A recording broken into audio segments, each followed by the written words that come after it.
Think we're on. Think we're on. Hello, world. Welcome to the Mrs. Chronicles, Grimshaw's Tavern, world building and lore. Second. Anyway, so I'm riding solo tonight. Figured I would hop on here real quick. Say I'm riding solo. I'm supposed to have somebody meet me here, but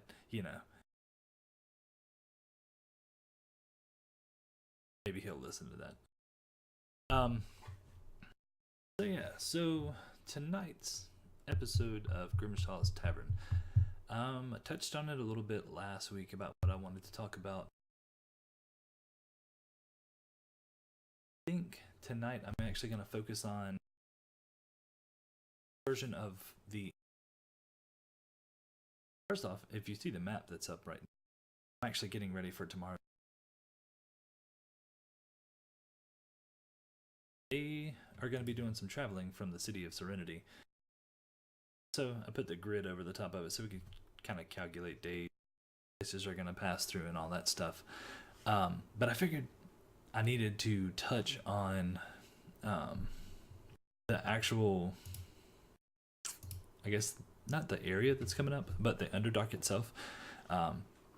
Because as it stands, one of the characters from this region or from the realm actually, and where they're headed is actually going to be affected by it. So why not, right? Let's go ahead and get an episode out of the way so I can do some lore building. World building, lore building, same difference. So anyway, so I had Aaron on with me last week, and we were talking about the underworld, and we came up with the concept of a I don't know who came up with it. I have to look back at my own notes. But anyway, the concept came up with like a shadow world or shadow realm. So basically, you have like these series of caverns and stuff, like you do in any other world, caverns, caves, and all that kind of fun stuff. But we decided that there were going to be like these portals. And these portals were going to lead you to this shadow realm. So I came up with the name for the shadow realm throughout, actually I think it was over the weekend. So I used the thesaurus actually to come up with the name of the Penumbra. So that is the shadow realm, essentially. So it has a name, and it's this own entity, but it mirrors the world of Rocroya. And with that being said, how do you get back and forth? Well, one of the things that we had talked about was these portals. So there are these portals that are kind of like dotted around the map throughout these series of caves and caverns and stuff. And they would take you into the Shadow Realm, which is the Penumbra. And the thought was that, as it stands, the arcane magic comes from this current that flows through the cosmos, flows around the material plane and all the other planes and stuff, and that actually affects the seasons. Well, it's actually going to affect these portals as well. So depending on the season, the portals are actually going to change their location. I haven't 100% decided on this though, but basically the races of the world, or I would say the races of the Penumbra, you currently have the Drow, the Durgar, the Smurfevelin, which are the deep gnomes, and those are your playable characters from that realm. So basically they don't necessarily guard these gates, but they keep like records of where they pop up at, and they actually guard the outside of them, not the inside of it. They would actually guard the outside, like in the world of Rocroya, like on Ebelon. Say for instance there's a one of these portals near Ironfell. Well, if the citizens of Ironfell saw this as a threat, they found out about the portal, they would try and go shut it down. So, of course, the drow of the area are going to protect it. So, basically, they hide these. People know about them, they know about the races, but they can never actually find these portals. Because, for one, they shift all the time due to the seasons. So, just when you think you're closing in on them, they vanish and another one opens up. Could be a mile away, could be 2 miles away. Only the races of the Penumbra know this. So that touches on the portals. So there are these ever-flowing, ever-shifting portals that lead you to this other realm. Now, there are other creatures of this realm, of the Penumbra, and we'll get to that in just a second. One of the things that make the Penumbra its own unique entity is that it's a shadow realm, yes. And initially I was thinking about having it it has its own moon instead of a sun. But I actually decided to go with a necrotic sun. So it's a dark sun, essentially, that gives off this necrotic energy. It's sort of a light, but it gives it that shadow essence, that shadowy feel. So it's never bright, so it's always dark there. But because of this, and because of it being a necrotic sun, that is why you have the Drow, Duergar, Smafervlin, and all of these other races that are there, that they're inherently evil. So instead of being from like an underground cave or anything like that, I decided to put them in their own realm. So their own plane of existence, so to speak, with the freedom to go back and forth. Now, what this allows me to do is it's creating a secondary world. While it mirrors Recroya, everything about it is, it's completely different. For instance, you could always say that there are no oceans. That, there's lakes, there's water supplies, but the oceans themselves are dried up. So maybe you have these vast, caverns and stuff. I haven't 100% decided on that one though. But the one thing still stands. It's the simple fact that everything in there, because of the long exposure to this necrotic energy, has turned evil. Some of them have been twisted and over time have developed into something completely different. One of the things, and this is actually going to come up tomorrow in the Antecedents campaign, one of these creatures are these like insects with this hard exoskeleton on the outside. I'm still coming up with all the logistics of it, but they have managed to get through one of these portals and have managed to start a colony on Recroya. But the portal that they were once in has shifted because it goes back to the whole shifting of the seasons thing. So having a different realm with these portals and jumping back and forth kind of gives you an easy way to introduce dangerous creatures and stuff into your world. And that's kind of what I'm going for with this one. So, they could pop up all over the place, and it gives you adventure hooks and all that kind of fun stuff. Let's see. Hold on 1 second. Let's check something. I want to see. All right. So, one of the things, excuse me, I'm working on for the website is kind of like a cosmos thing. Right now we have the Penumbra, and I'm thinking about also adding, I'm thinking about adding like patrons to this area. For instance, one of the players from the Antecedents campaign has a what is it? The Weaver of Lies.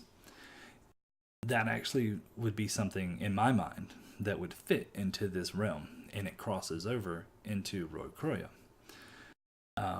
Another one that's actually came up is what I call it, the Twisted Darkness. It's this basically this darkness, this shadow, and it has these faces swirling throughout it. And it's a warlock patron itself. And I haven't decided if I wanted to make them essences of this world or if they're going to be like some kind of ancient demon or something. I feel like that's kind of the go-to for warlock patrons. But if it's this elemental, this ancient elemental that kind of got stuck in this world because going back to the whole arcane cosmos currents and all that stuff flowing around, maybe part of it broke off and got stuck in this world, and due to the exposure from this necrotic sun, it eventually turned and twisted into this patron, and it has these abilities to give players and warlocks and all this stuff their powers. So I'm still kind of fleshing those out, but it's it's an idea. I don't know what the other players would think about that though. Let's see. What did I have? All right, so. Uh-oh. What happened? Oh, he joined. Can you hear me? Hi. Yeah, I can hear you. You took my video away. Oh, did I? Ah, damn it. What were we watching? Were we watching Moana? No, actually, I was my video. I gotta go never back mind. through and find it now.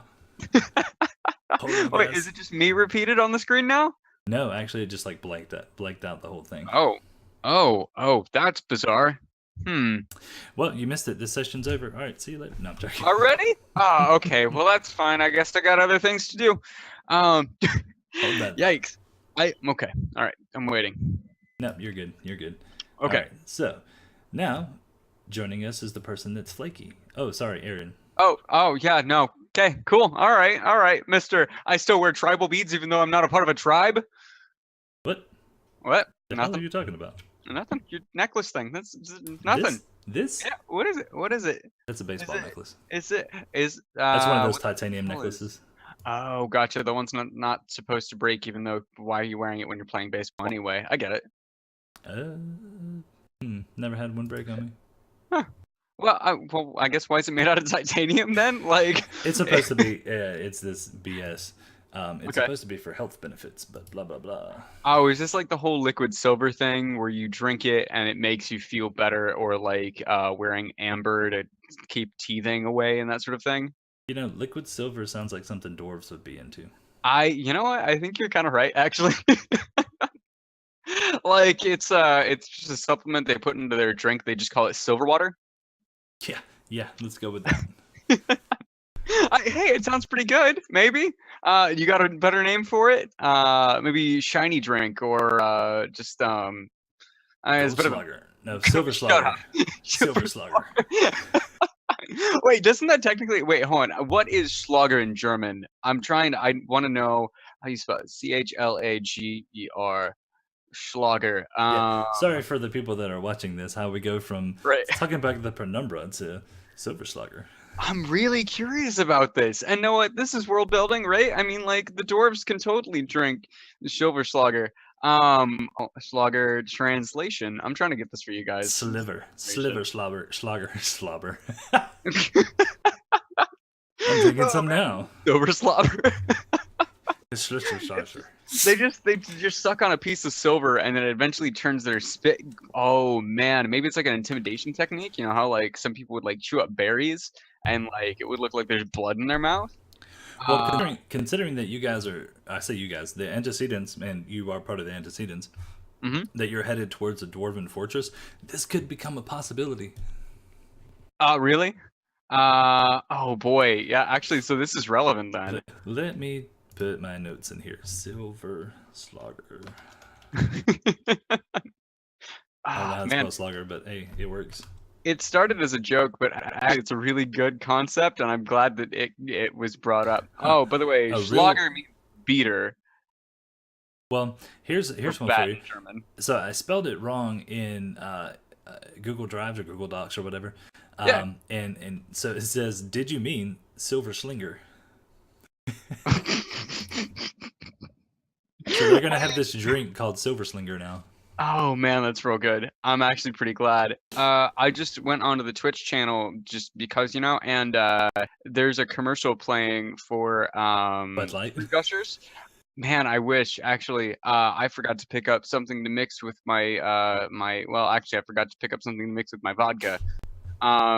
And so I'm pretty sad about that. But no, it was Fruit Gushers, which if they made alcoholic Fruit Gushers, there'd be a lot of people that'd be super happy about that. Yeah, I'm not a big drinker, but anyway. Ah, Okay, so actually, I was just talking about the Penumbra, and okay.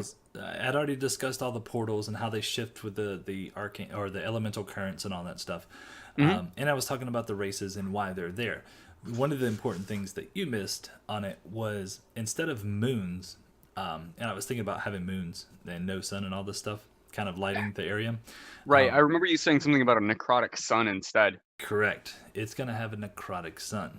Okay, describe what a necrotic sun looks like. I mean, I imagine a dying sun, but again, all I started singing in my head was Black Hole Sun by the fill in the blank. Okay, so that's Smashing Pumpkins. Soundgarden.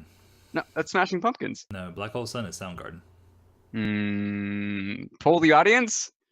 I promise you. You want to make a bet?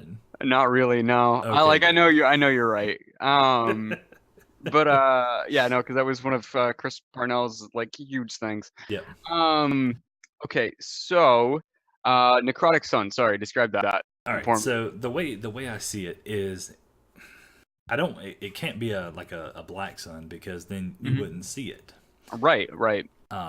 So what it is to me, it has this like kind of like, I guess you could say like a purplish, maybe a greenish, like it's black but it's swirling. Right, right. In this like pale, like maybe a pale green or a pale like purple, and it's kind of flowing off of it. So sort of like black lights, but not as bright. Yeah, definitely. Yeah. Okay. Yeah, actually, I dig that idea. I think that's pretty cool, and especially because like you could then say that this is kind of the source of like necromancy. Maybe. That Bless actually. you. Sorry, I actually burped. Rose, also bless you. Right. And everybody around you. That's possible. We could use that as the source of necromancy. Yeah. Maybe they pull it from that realm, but at the same time, here's my thought process. These portals that take you back and forth between the two worlds, they change with the seasons, and only the main races, the Drow, the Duergar, and the Smerfeblin, and whoever else like we make as a playable race. Yeah. Only they know where these are gonna be at when they shift. Gotcha. Because if you have the races of Croya knowing this information, they will shut these portals down. Right, right. Because their whole goal is to pretty much get rid of that whole elemental chaos. Exactly. Well, the long-term exposure to this necrotic sun, eventually, it sucks the life out, or sucks humanity out of you, and turns you evil. Which is why the Drow, Duergar, and the Smerfeblin, and all the other races that are there, are evil. Now, on the flip side of that, if you are on the opposite side for too long, will it eventually will the opposite effect happen where you become more good, or is that not a thing? I wouldn't go that far. I would see it, that would be like a character thing. Yeah. And that would be based on their interactions with society. Okay, yeah. So sort of like if you played Knights of the Old Republic. Well, that too, yeah, sure. I was gonna say like Knights of the Old Republic, where you have like if you do certain actions, like you gain more dark side or light side points. But yeah, I mean, like, yeah, I mean, your explanation makes sense. I dig it. So that's where I was at, and Hmm. I didn't want. There's something else too that's part of that. I didn't want to go into a lot of detail because that's going to affect tomorrow's campaign. Hmm. But Right. it goes into other races and other creatures from that realm. Yeah. And another thing that I was talking about actually was some of the warlock patrons being from this world. Yeah.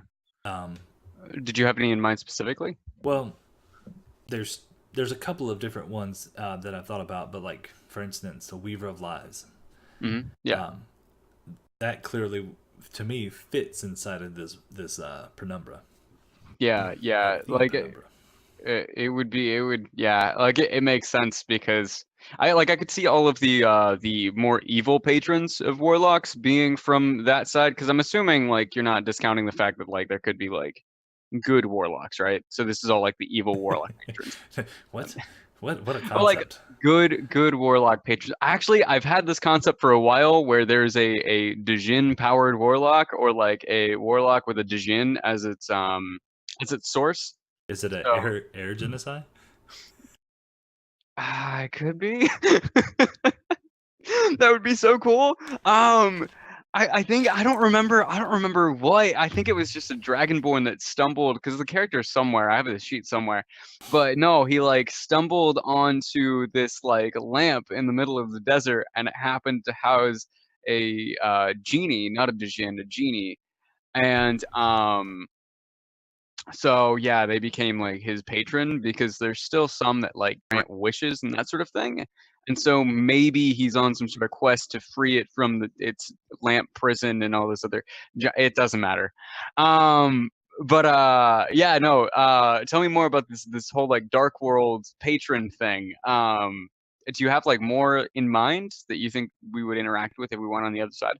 Well, right now there's two of them that are developed, and Yeah. I'm leaving it open. I don't want to go and develop all of these patrons and all this stuff Yeah. because whenever a player makes a character, they want to make it their own, and I have no Yeah. problem with that. So if they come up with a different patron that doesn't fit Hmm. into what I've already developed, there's Yeah. no place for it. Right, right. So I kind So of you want to leave that open that way. There's room for people to kind of play with their own ideas in it. exactly. Yeah. So with that being said, there are two that are created. Give me Eh, 1 second. Talk to the view. I have to. There's Chinese food that I left in the thing. I'll be right back. Hold on. right, right, of course. So talk to the viewers. Should we talk to the viewers about Aaron? Hmm. There's nobody in chat. Come on, guys, help me out here. Who we got? Who we got? Who's online? Introverted and proud. Is the only one. Oh, nope. So anyway, two main patrons that are created right. All right. So since he's back, I'll stop talking about him now because I didn't want him to hear what I had to say. You son of a bitch. Son of a biscuit. A brisket. Son of a brisket. That's what we All say right. here. So the patrons. Let's look at it in this way. Okay.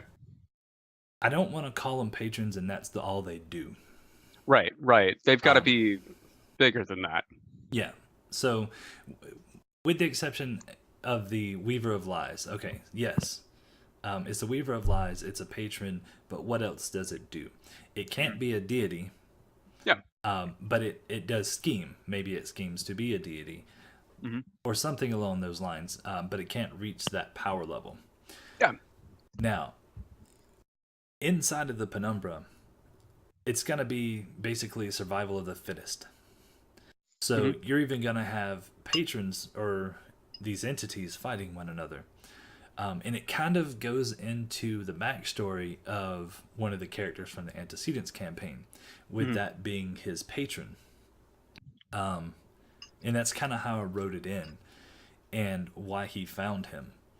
Yeah. Because, and I'll go ahead and give a little bit of backstory because nobody, none of the players watch this show. Who cares? No, I'm joking. So look at it like this. Okay, so he approached me and he said, "Hey, I want this to be my patron." The one person you have to watch out for is Ken. I'll say that. Yeah, right. He like sneaks in there. It's like he's really watching. He's like Yeah, watching under another name. it's Benevidi VC. That's his. I'm telling you now, that is absolutely his. Oh no, I know it is, but he could probably like log in and create another account under some like fictitious name, and he's like watching. It's like, oh no, I didn't watch the show. What are you talking about? He wouldn't be that sneaky. Come on. We both know Ken. He would totally fucking do that. Well, but that goes back to metagaming. Yeah, of course. Anyway, okay, so Hmm. let's look at it like this. The player approached me and said, "Hey, I want this to be my patron," Hmm. and it was the Weaver of Lies, Yeah. and it gave me a backstory, and the gist of it is that he found the Weaver of Lies like on his deathbed, and Right. he essentially took care of him, nursed him back to health.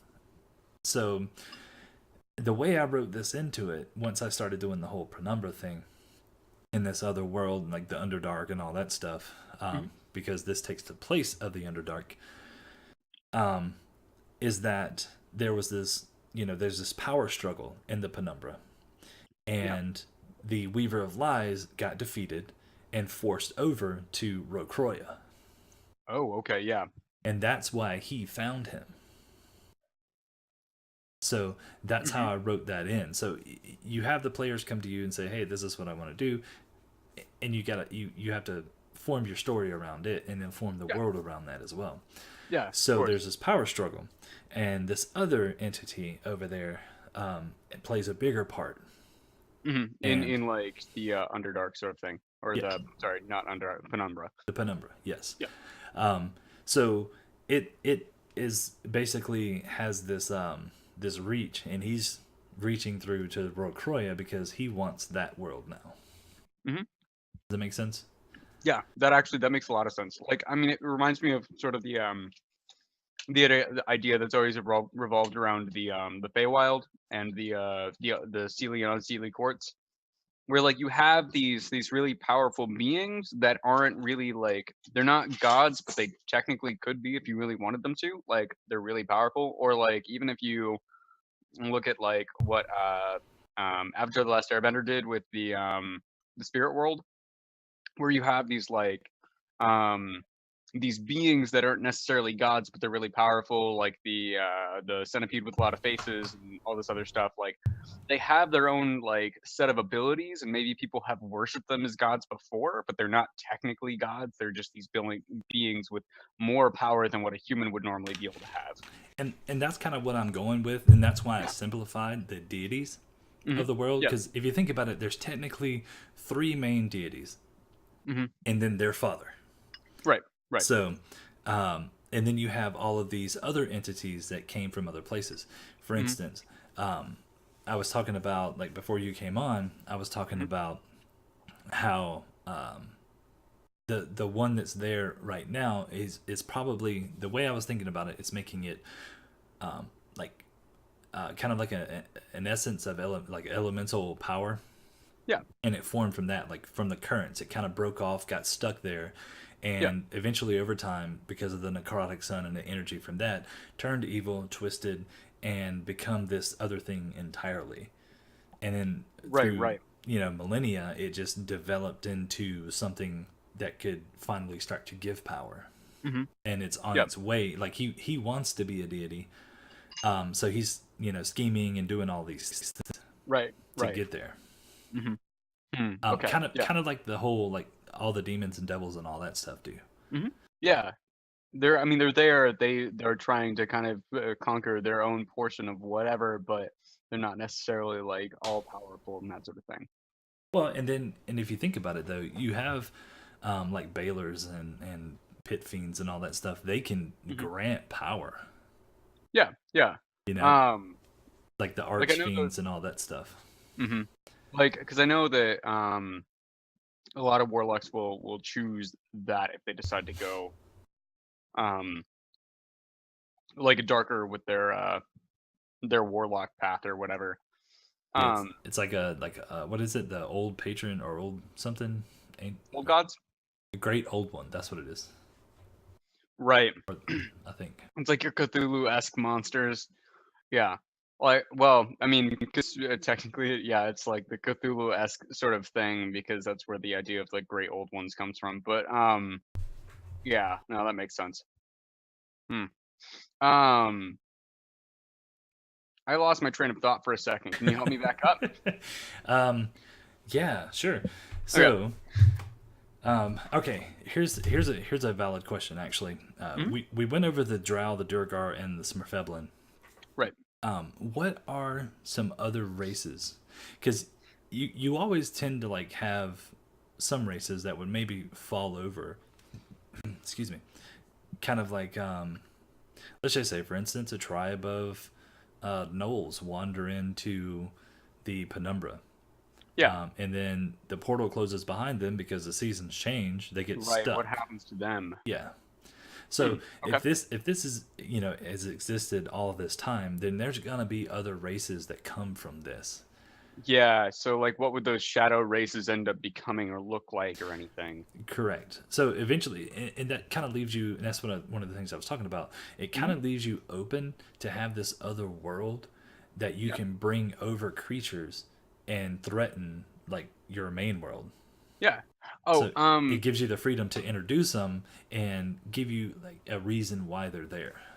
yeah. I love that idea, especially like, I mean, I imagine that creatures that are more near the plains probably wouldn't have a whole lot of like of mirror creatures there because they wouldn't really like if they're just creatures, they probably wouldn't have much of a reason to travel through the mountains, which is where these portals usually open up at. Yeah, But like, I mean, I could see so frost trolls probably having some sort of mirror image or sorry, what did we call them? The things shadow that trolls. are oh god, but that would be so cool. You just have massive ettins that are like have just they have the ability to like misty step yep. is or Next thing something. you know, you've got a troll behind you. Like, oh god, that'd be insane. I mean, I could definitely see like the centaurs having like a shadow version of themselves there. I mean, Um, pretty much like I could almost see like any race. yeah, yeah, Over time, over, like the amount of time that's passed since the creation of the world and everything, yeah. That's a good point. because it would have basically when the world was created, how did all this get intertwined? Well, it's Yeah, because of the way that the elemental currents flowed. yeah. When they created the world, they didn't give magic to the world. It was the elemental currents that they started pulling off of. Right, So right. there's bits and pieces of this built into the world, and that's where these portals come into. Hmm. Okay, well, how does that I guess my next question is like, how do you build a story around that then? Like, what exactly would you want to do with that? Nothing. Um, As far nothing. as like you Okay. talking about like the portals itself, Yeah, yeah. I mean, there's that's the thing is, and the beauty of it is, Mhm. there's no real reason. Like I say, no real reason. There's like I don't have to build a story on it right now. Yeah, of course. That leaves it open for no adventure hooks later down the line. Yeah. You know, portal I opens already had up. a few of those things spinning in my head, and that's why I asked, because I was like, all right, so what are we gonna do with this? Because I've got some things in my brain. Well, and that's the and like I said, that's the beauty of it is Mhm. that it can like portals can open up and it can be let's say Ironfell is built into or they mine the mountains, Yeah. so they're mining away, and all of a sudden this portal opens up, and these creatures start flooding through. You know, Do you think it would be possible? So when these portals open up, sorry, this is just a point of question because I think it'd be really funny if an entire city fell through one of these portals, right? So if there was a city in the mountain somewhere and there was a portal that just happened to open up that was big enough to swallow the city and it fell through, would it end up in the Penumbra? hmm. I'd have to think about that one and how that would make it like because if that was the case, if like a city-sized portal opened up, then it would Mhm. happen in like other places. So it would Yeah, almost be like a wild magic surge. yeah. Um, I mean, I'm thinking this is like a once in a millennia occurrence, like that sort of thing. Or maybe there was something that on the opposite side that was building up this energy to be able to do this. Like, and yeah. and that could be a good plot point for later down the road. Mhm. Yeah. Um, I'm just wondering if that was ever a possibility and that sort of thing. And yes, definitely it could be a possibility. Hmm. It would have to be that'd be a very large adventure hook Yeah, yeah, that would be huge. That's an entire adventure in itself. Like, hey, find this lost city in a place you've never been to. Well, and then you got to think about like, okay, so then you're at a race against time because Mhm. what if the portal you're going through is going to close in 3 weeks because Yeah. winter is coming, or fuck, I can't believe I just said that, because the summer is coming. All right, there, Jon Snow. Cool. Wow. Man, tell us about dragons, I guess. Yeah. Come So, bend that knee. um, yeah. So yeah, we're all headed for warmer temperatures, right? Mm-hmm. Yeah. Yeah. But she's expecting 6 to 8 inches of snow. Hey. Um. Actually, I saw that Man, on I was Twitter. hoping that meme was not gonna come up today. Saw it on Twitter. I saw it Um, on Facebook a while back, and I'm like, I hope nobody brings this up tomorrow. yeah. Um. That's the one I thought about. Thanks, man. Thanks. Yeah, you put that in my head. Yep. You're Um. welcome. Yeah. No. Like Okay. Actually, I do have a question about the Githyanki. So, and this is actually strictly because of the whole like portal opening sort of idea. Um, like, do you think the Penumbra would be a good place for the Githyanki to exist, or would you still want to keep that like in? Because I know we mentioned it last time as like maybe those are like, your alien races and stuff like that. Like, or would the Penumbra kind of fit to put them in there because they sort of exist in like a sort of limbo between being in the material plane and being in the astral plane. So I completely apologize. I was really into this conversation in chat okay. because Griffin's like nice backpedaling, and I was like, oh, because he said anyway. Oh wait. It's because I said something. Oops. Oh man. Hey, we said TM. I think it's an implied TM. There's like a big It's like C pops up on the mhm. screen. Yeah, exactly. It's just the C inside the Oops. circle, but it covers the entire thing. We need to have like maybe an emoji or an emote that says that. Hello, my name's not Alex, but I guess we can call me Mordecai. That sounds good. Uh, Um, thanks, man. hey, you could be like Ken. You know, Ken's got like 10 names. Oh, that's a good point. Yeah. Okay, so you can call me Alex. Um, uh, Alicia. You can call Wow, me. really? Just as I'm long as I getting call all. you. Hey, all over the spectrum, dude. I mean, just call me. Just as long That's as I maybe. call you. Just maybe. Gotcha. Yeah. Hmm. Okay, Carly Ray. That's another one. You can call me that one too. Carly Ray. That's it. Hmm. Oh yeah. Well, hey, she's pretty, and I want to be pretty too. So like, I think it fits. Um. So yeah. No. Back to the discussion at hand, though. The Um. Penumbra. Yeah, the Penumbra. What kind of environment are we talking here? Like, is it looking like straight Shadow Realm, so like a mirror image of the surface, or So that's what I was initially thinking. Is like yeah, basically it's like a mirror image of everything. hmm But I was even talking about maybe even possible not even having oceans. Like it has water sources, yeah, but like the oceans have dried up, or right, something along right, those lines. That part hasn't been set in stone. yeah, But I did want it to mirror the world. okay. I mean, actually, I could see there being some sort of like, even if the water wasn't dried up everywhere, like if you're talking like big bodies of water, like oceans and stuff, maybe there's just something about the water that's not quite right. Like maybe you think that, because this is probably actually here's an important question. Okay, so Rocroya is a planet. It's an Yep. entire world. I mean, there is a finite amount of Rocroya. It ends at some point. You can travel around the world this way. Penumbra, would you be able to do the same thing around the world that it would occupy? Does that make sense? Or if you decided to take a trip on the ocean in the Penumbra, would you continue going? Because maybe you would just take the trip out, and at some point you would see the same shore that you left. Um, Valid question. How about we hop in a boat ride and go see? I was thinking. Sounds good? I mean, it would make sense for it to be something like that. Yeah. Maybe the Penumbra is only the like a mirror image of Ebelon instead Yeah. of the rest of the continents. So maybe Hmm. that's I don't know. I That mean, because wouldn't. each continent could have its own penumbra. Like it could be these independent ecosystems that are actually separated from the other one. So it's sort of these just pockets of this elemental darkness, right? Within the planet or around the planet um, itself. They wouldn't actually be like on the planet, but you know what I mean, right? No, I get you. Yeah. Um, because then, well, if you did it like that, what if you had the portals actually linking? Like, let's say you come out of one, and then the seasons change, the portals change, and then you go through another one. Instead of going on to Ebelon, it takes you on to Kalari. Oh boy. So it's Yeah, like, that could be huge. Sorry, finish thought. no, no, no. I was just thinking, like, if it makes sense in the way Mhm. of like the way this place is built, Yeah. um, to do something like that. Granted, we're talking, fantasy, so why would it make sense? Um, I mean, hey, we could have just lollipops everywhere. We should do it.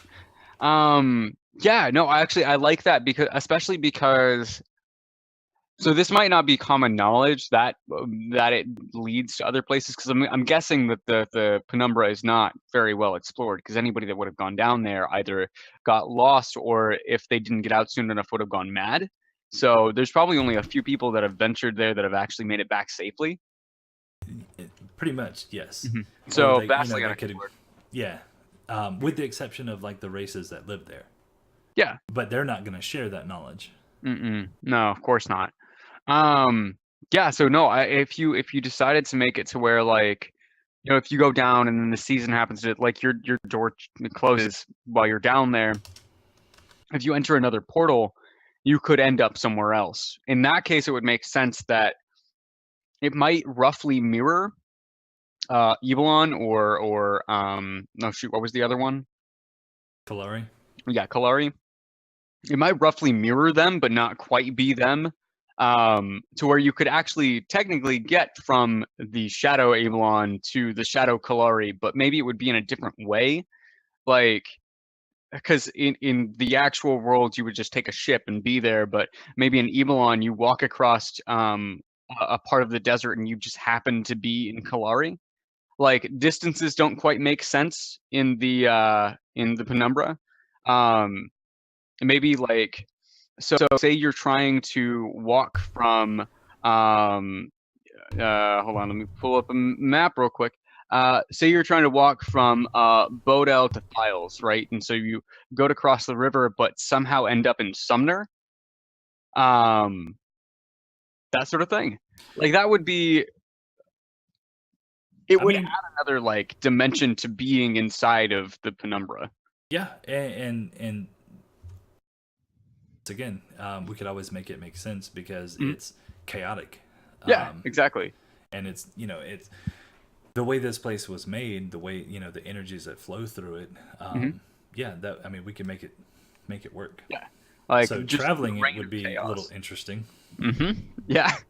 Like that would take it's funny because like I mean it might make people think that you're railroading slightly, but like if you wanted to just mess with people down there, you absolutely could and then completely justify it.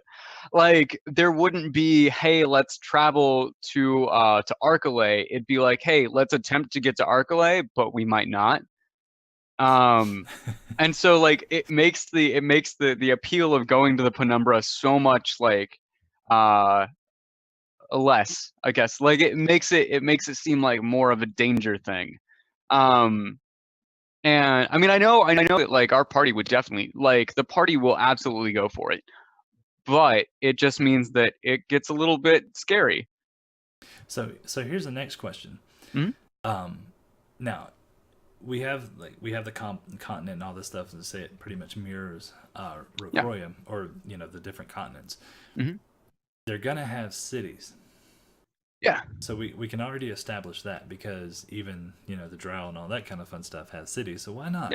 Let's have cities. Hell, I think demons and devils have cities, don't they? You could also Planescape and all that stuff. yeah. Also, this is a perfect opportunity to insert slads into the world because you could just have sladdy like all throughout the Penumbra. Oh yeah, I mean, The one thing I want to avoid with the Hmm. Penumbra is actually putting in like evil outsiders, Mm, but mm, which I think that's what they are. evil outsiders. Let me rephrase that. Um, I'm trying to avoid putting demons and devils in there. Oh, gotcha. Yeah. No, Slatty are fiends. Yeah, well, Yeah. Well, okay. Well, they're just yeah. I know what you mean. Um, they're basically not quite that. they have their own hell. Yeah, it's it's just existing being a Slatty. Can you imagine being a toad that's just completely chaotic? You have no idea what's gonna happen. Like reading through the Slatty backgrounds or like their origin stories, I guess, doesn't make any sense. It's super weird. Um, but them being essentially just agents of chaos, like it seems like the Penumbra would be the best place for them. And No, I wouldn't. Yeah. I mean that's possible to fit them in there. But what I was Mhm. thinking was it goes back to what you're saying and what Griffin is saying too, because he's saying you said a guide, and then I Yeah. asked the question about a drow guide or a drow Drow. guide. Hmm. Um, what would they? What would they like deem valuable there? Like items from Recroya, or you know, you have to think like as if you had to go there. Let's say you had to get a guide. Yeah. How would you barter? Be like, hey, I can do this for you, or I can give you this in order Yeah. for you to get me here. Right. Um. Hmm. I mean, because you're talking about like I'm assuming that the Penumbra itself has its own sort of like ecosystem or economy, Yes, it would. and then you have to translate the economy that exists on Emelon to something like the things that you have on Emelon to something that would also equate in there. So yeah, I don't know. Maybe weird foods could be some well like Grapes. Here's a grape. maybe like maybe because I'm guessing like There's not so any if nutrient rich we're foods around there. maybe they just don't taste great. Like, Oh, because you're talking about a complete shadow realm. Like, what do they eat exactly? Is it like fetid meat and that sort of thing? So maybe bringing something that is like kind of rare would be a thing, or maybe they would probably um, appreciate items of power. Something that could give them more power within this chaotic world where like, I'm sure if there's a lot of fighting. There's probably a lot of, given the evil nature of everybody down there. I mean, there's a lot of power struggles and that sort of thing. So something that would give somebody some leverage in a situation like that, or even, um, mm, well, we it's a could tough cross one. that bridge when we get there. I'm not planning on sending anybody there Yeah. yet. Like I feel yeah. I mean like I feel like it would be up to the character itself. Like the particular NPC that you're appealing to, what they would find valuable. Because like most likely what you're dealing with is a lot of selfish beings inside of the Penumbra, right? People that are working specifically for themselves, and so it would almost be something that you would have to make the call when you got there. Like when you find the NPC, then the NPC tells you what they want. Um, Yeah. so that could be a way to handle it uh, and not break yourself too much over it. Because I think unless you were planning an entire campaign that existed within the Penumbra, there'd really be no point in like trying to flesh out what would they find valuable. Maybe just information too, like maybe just like knowledge. That's possible. So, mhm. Um, there's no real plans to go in there yet. Yeah, There could be. you're gonna be rolling random encounter dice to oh, you fell into a portal. That's too bad. Um, Sorry, I rolled a 15 or higher. I'm sure you did. You roll a one. Hmm. Hey, I haven't been rolling ones in this new campaign. All right. Gonna knock on some wood. Just knock Yeah. on your head. Oh, shut up. Rude. Um, I had this shaved down yesterday. Um, Uh, but yeah. so I mean, like I said,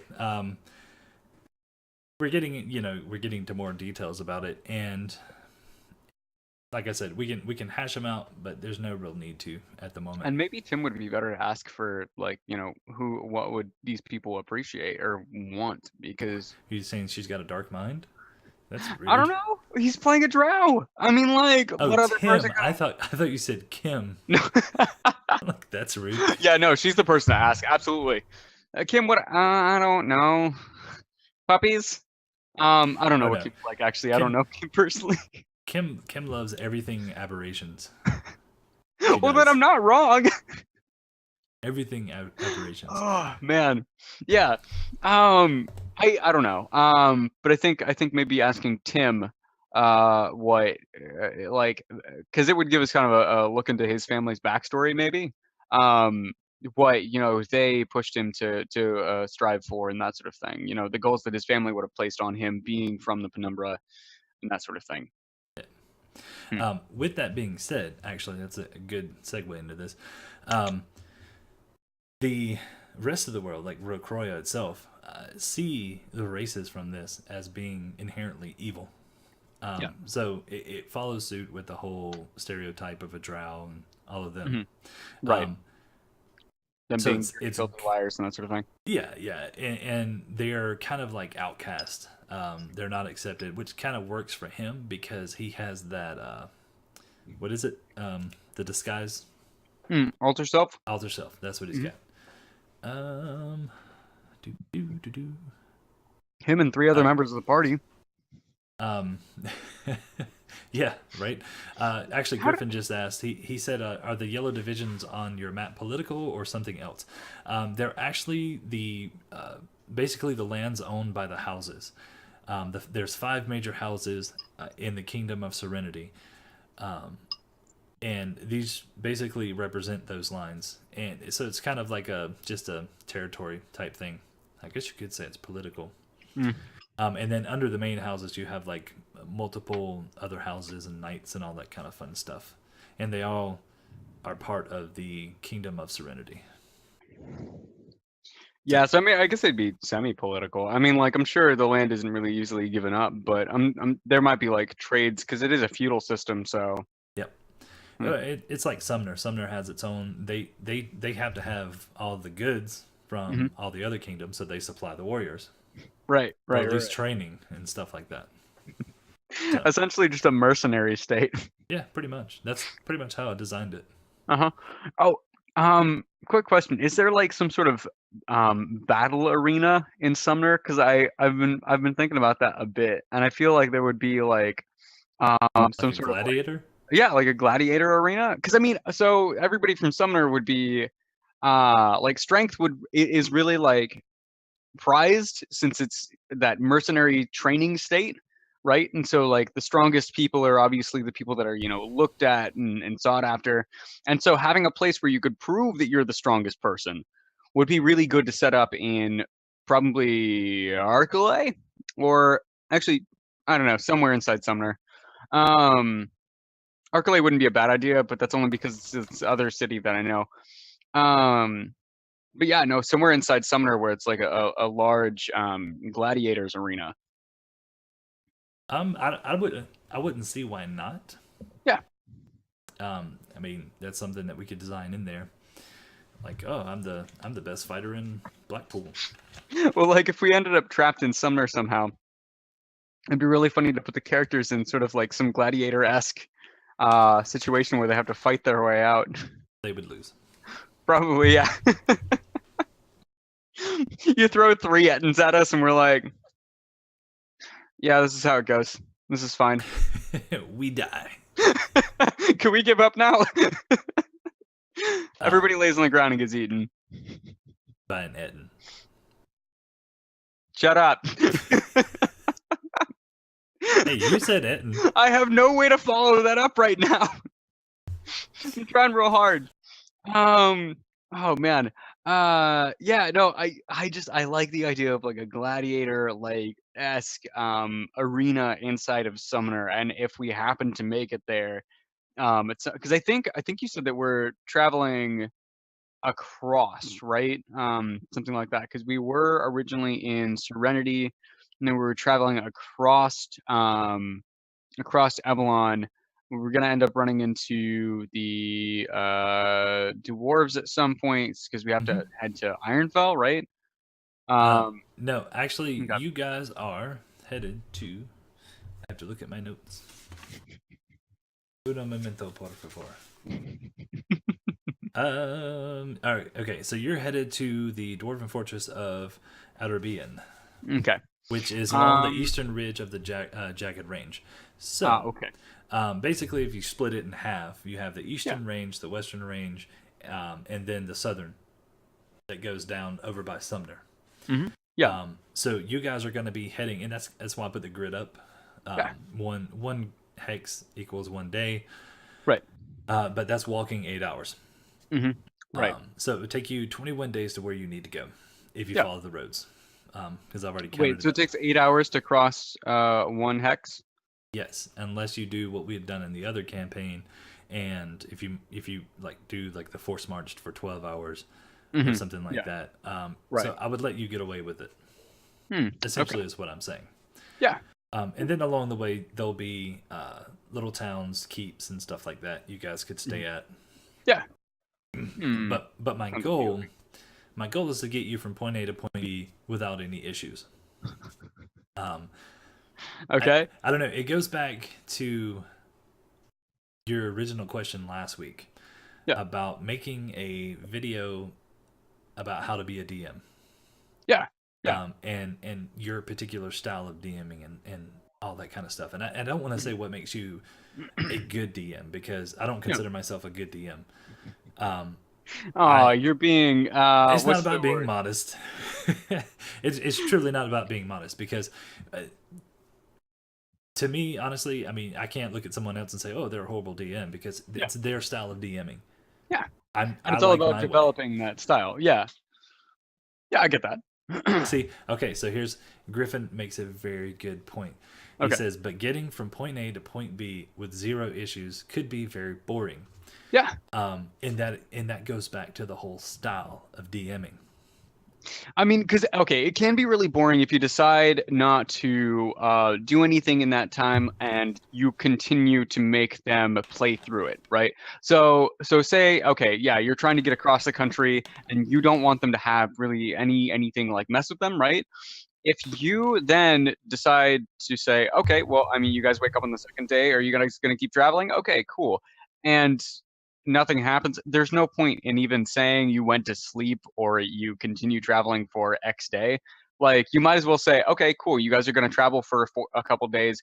4 day for 4 days, nothing really happens. But then you get to this point, and then something happens. Like speeding along to the action points. Well, and here's the thing, and it goes back to the whole style. Hmm. Um, yes, like so every day I could roll my dice, and you could have a random encounter, Yeah. and then all of a sudden you're fighting a troll outside of Serenity Hmm. because Right. why is there a troll in the middle of a farm? Makes sense. No, it Right. doesn't. Um, but the other part of that is yes, I could have you go for 4 days and say, okay, this is what you're doing now. Hmm. If it becomes repetitive, Yeah. then you have the players thinking, okay, something's about to happen. So it kind of gets them in the mindset and kind of gets them on edge. But Hmm. let's say nothing happens and it bogs down the whole story, and we take an hour and a half to get through a town for no apparent reason, all because Yeah. I wanted to throw my players off. So Yeah. it. Hold on, he You says could a journey. also Oh, go ahead. I mean, you could also say that, like, okay, so, say they're traveling, right? I mean, they're traveling through, we'll say, for example, a forest. Um, you could, if things are seeming a little boring, be like, yeah, there's some ruins off there that you could explore. Um, And that's and not always a being, possibility. yeah, like not being afraid to be kind of impromptu, even though you might not have everything prepared for it. You can always kind of pull from things you already have planned, like, Do and you make honestly things up. think outside of the map? Never mind. Go What? ahead. Go What? ahead. Go ahead. Go ahead. No, I know that you have other things prepared, Patrick. No. Jeez. Keep going. I Finish your thought, and then I'll go from there. finish my thought. Okay, Yes. cool. Um, No, and this is just me as a DM. Like, what I will do is like, even if I don't necessarily have something planned for a location in the middle of the forest, I'll still, if things are seeming boring and they're wanting to explore the forest a little bit, I might say, yeah, no, you guys find a swamp, and there's a small hut in the back of the swamp. They might want to go explore it. I could decide, okay, yeah, no, I want something big to happen here. I could decide, okay, it's just an NPC that they run into. Maybe the NPC has its own problems. It's like side quests, right? Like Always keeping side quests in mind. like the Temple of the Saviors. God damn it. Yeah, no, like that. But yeah, no, I like as a DM, it's important to have those like side adventures kind of in mind. Yeah, Um, and the thing is like going back to the whole style of DMing. mhm, You can write out an entire adventure. It's never going to go the way you want it to go. mhm. Oh, Rip's Uh, message got deleted for some reason. uh-oh. It's Oh, because he's he put a spamming. link. No. He put a Oh, link gee. in. That's all. Oh, and then it immediately deleted everything. Yes, Oh it did. boy. Oh boy. Hey Griffin, you got to stop spamming that. That all caps is gonna get you in trouble. No. He put a link in. That's all it was. That's too bad. Yeah, we don't want weird links in. As I look at it. By But the way, do anyway, you have? so going back to it real quick, Mhm. um, going to the style of DMing, talking about Yeah. writing out adventures and all that stuff. I could spend days writing this stuff out, but it's never gonna go the way that I think it's gonna go. Case in point, Yeah. dance off. Yeah. I mean, Okay, but that was a great scene. Like, I mean, yeah, you might not have planned for it, but you thought quick on your feet, so that was important. Like, that's what I'm being that's what willing I'm to getting work at with your character. Yeah. is that eh, hold on. I Mhm. wish I could find it, and I showed this to Ken the other day. Yeah. I have my like plot points. I Mhm. say like, okay, you're gonna encounter this, this, and this. Outside Mhm. of that, there's no other dialogue. Yeah. Everything is like improv because there's no way you can plan on every single direction they're going to go. So I Yeah. have what I think I'm gonna go about, and Right. then you may get there, you may not get there. It's important to learn how to like play with your players. Like keep in perspective, it's always a game. Like the whole practice of the improv practice of like yes and is super important because like okay, say as a player I say, all right, well I want to I'm gonna go pick some fruit from that tree over there. Um, like Patrick can say, well there's no fruit over there, but there's some nuts nearby. Um, that's like an example. Or like maybe in a cave I say, yeah, I pick up this pot and I throw it against a tree for whatever reason. At that point Patrick can take a chance to go, yes, and when you do, there's a fairy inside that decides to come peck your brains out. Like Where do you think there Roland came from? yeah, I know. We open the chest. Okay. Yeah, why Um not? There's a sprite there. You put a chest inside the cave. Like, what else were we supposed to do? We thought it was gonna be loot. Sorry, I'm getting to you. Oh man. I'm trying to find the damn thing to undo. Oh, the band thing. Yeah, where's it at? Yeah. I don't know. I'm not a mod. No, you're not. You would Mm-mm. you no. Why am I not allowed to be a mod? I can mod people and be like, no. Actually, I during stream I can't. I don't know how some people mod themselves. Um, Yeah, but because it's not. I couldn't do it. Mm-hmm. No, I'm just trying to find it so I can undo it, but it won't. I don't even see it Hmm. on here. It's weird. Bye, Griffin. Sorry. It's I gotta mean, be you'll be here. timed out in a couple minutes, right? I mean, it's only been 4 so far. Hang in there, buddy. We're coming to rescue you. It's supposed to be here. Why The is it not oblivion here? of. Okay. It's complicated. Oh God. I mean, I've done it before. I just don't exactly. It's been a while, so I don't remember exactly where it is. Um, if you hold on. No, Chris does it normally. That's why Yeah. I never pay attention to it. If you click on the name, if you click on his name, I think it should come up, since No, you're the controller of the stream. It doesn't. it says timeout user, ban user, Okay. or mod user. unban out user. How about that?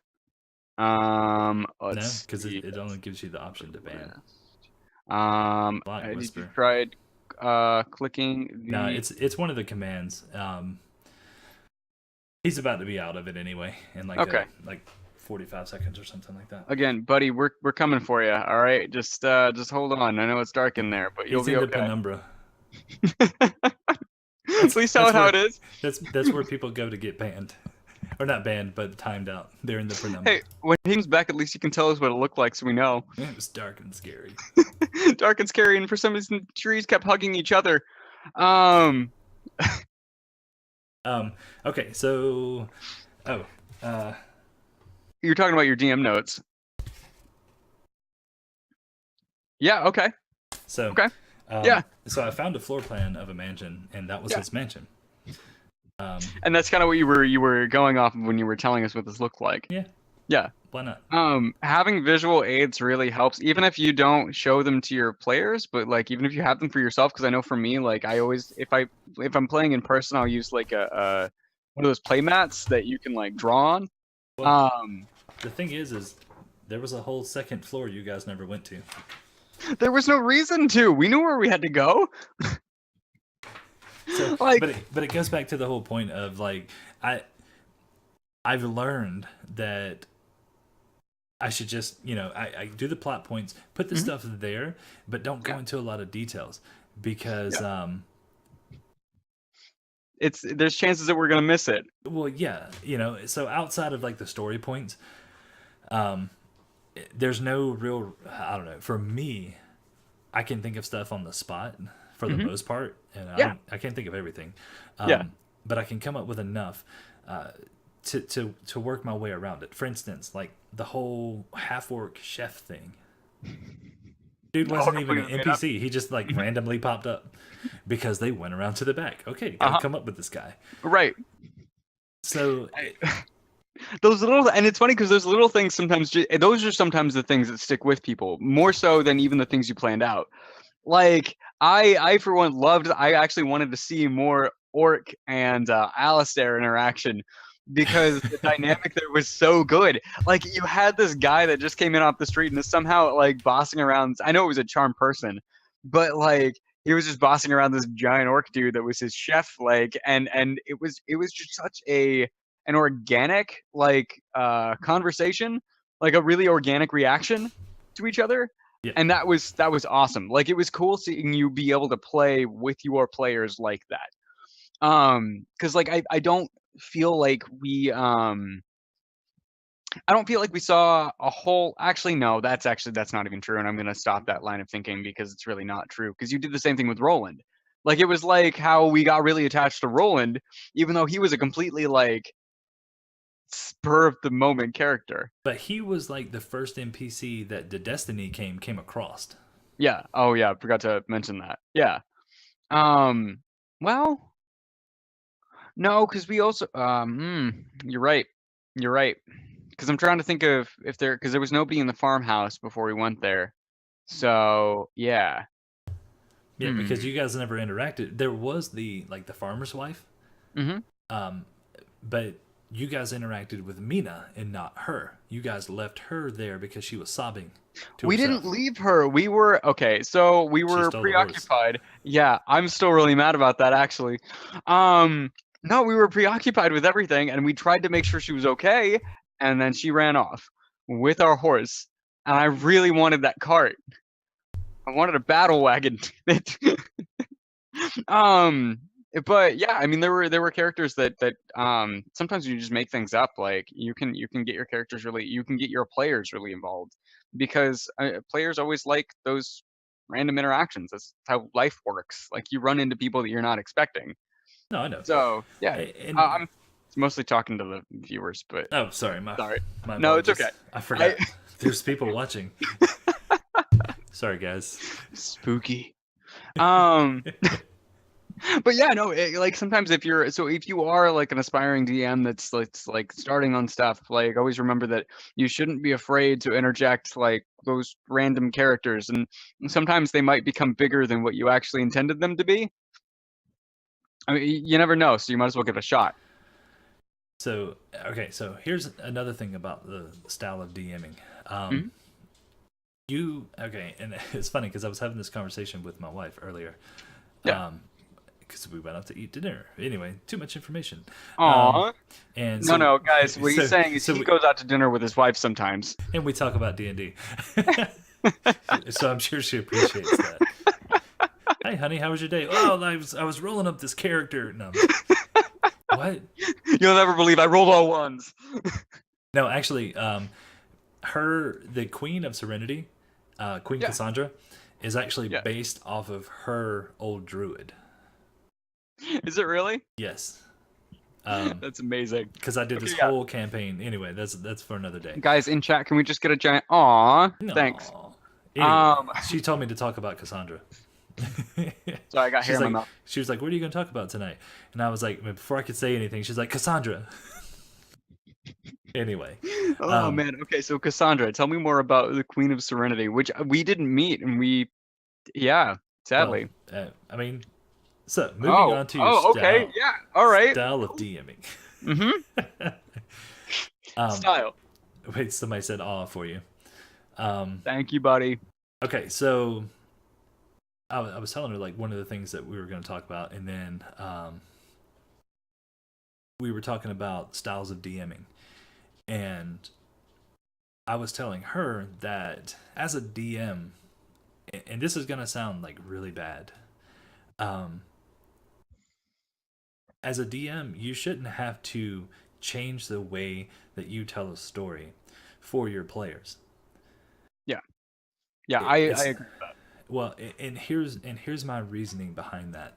Um, you're there to have fun, just as your players are.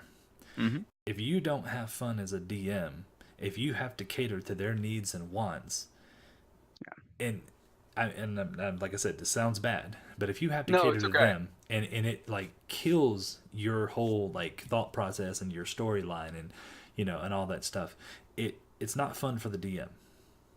So if you're Yeah, not so having fun, then eventually that's going to roll over, and you're going to quit, and you don't want anything to do with it, and yeah, then it just kills the whole campaign.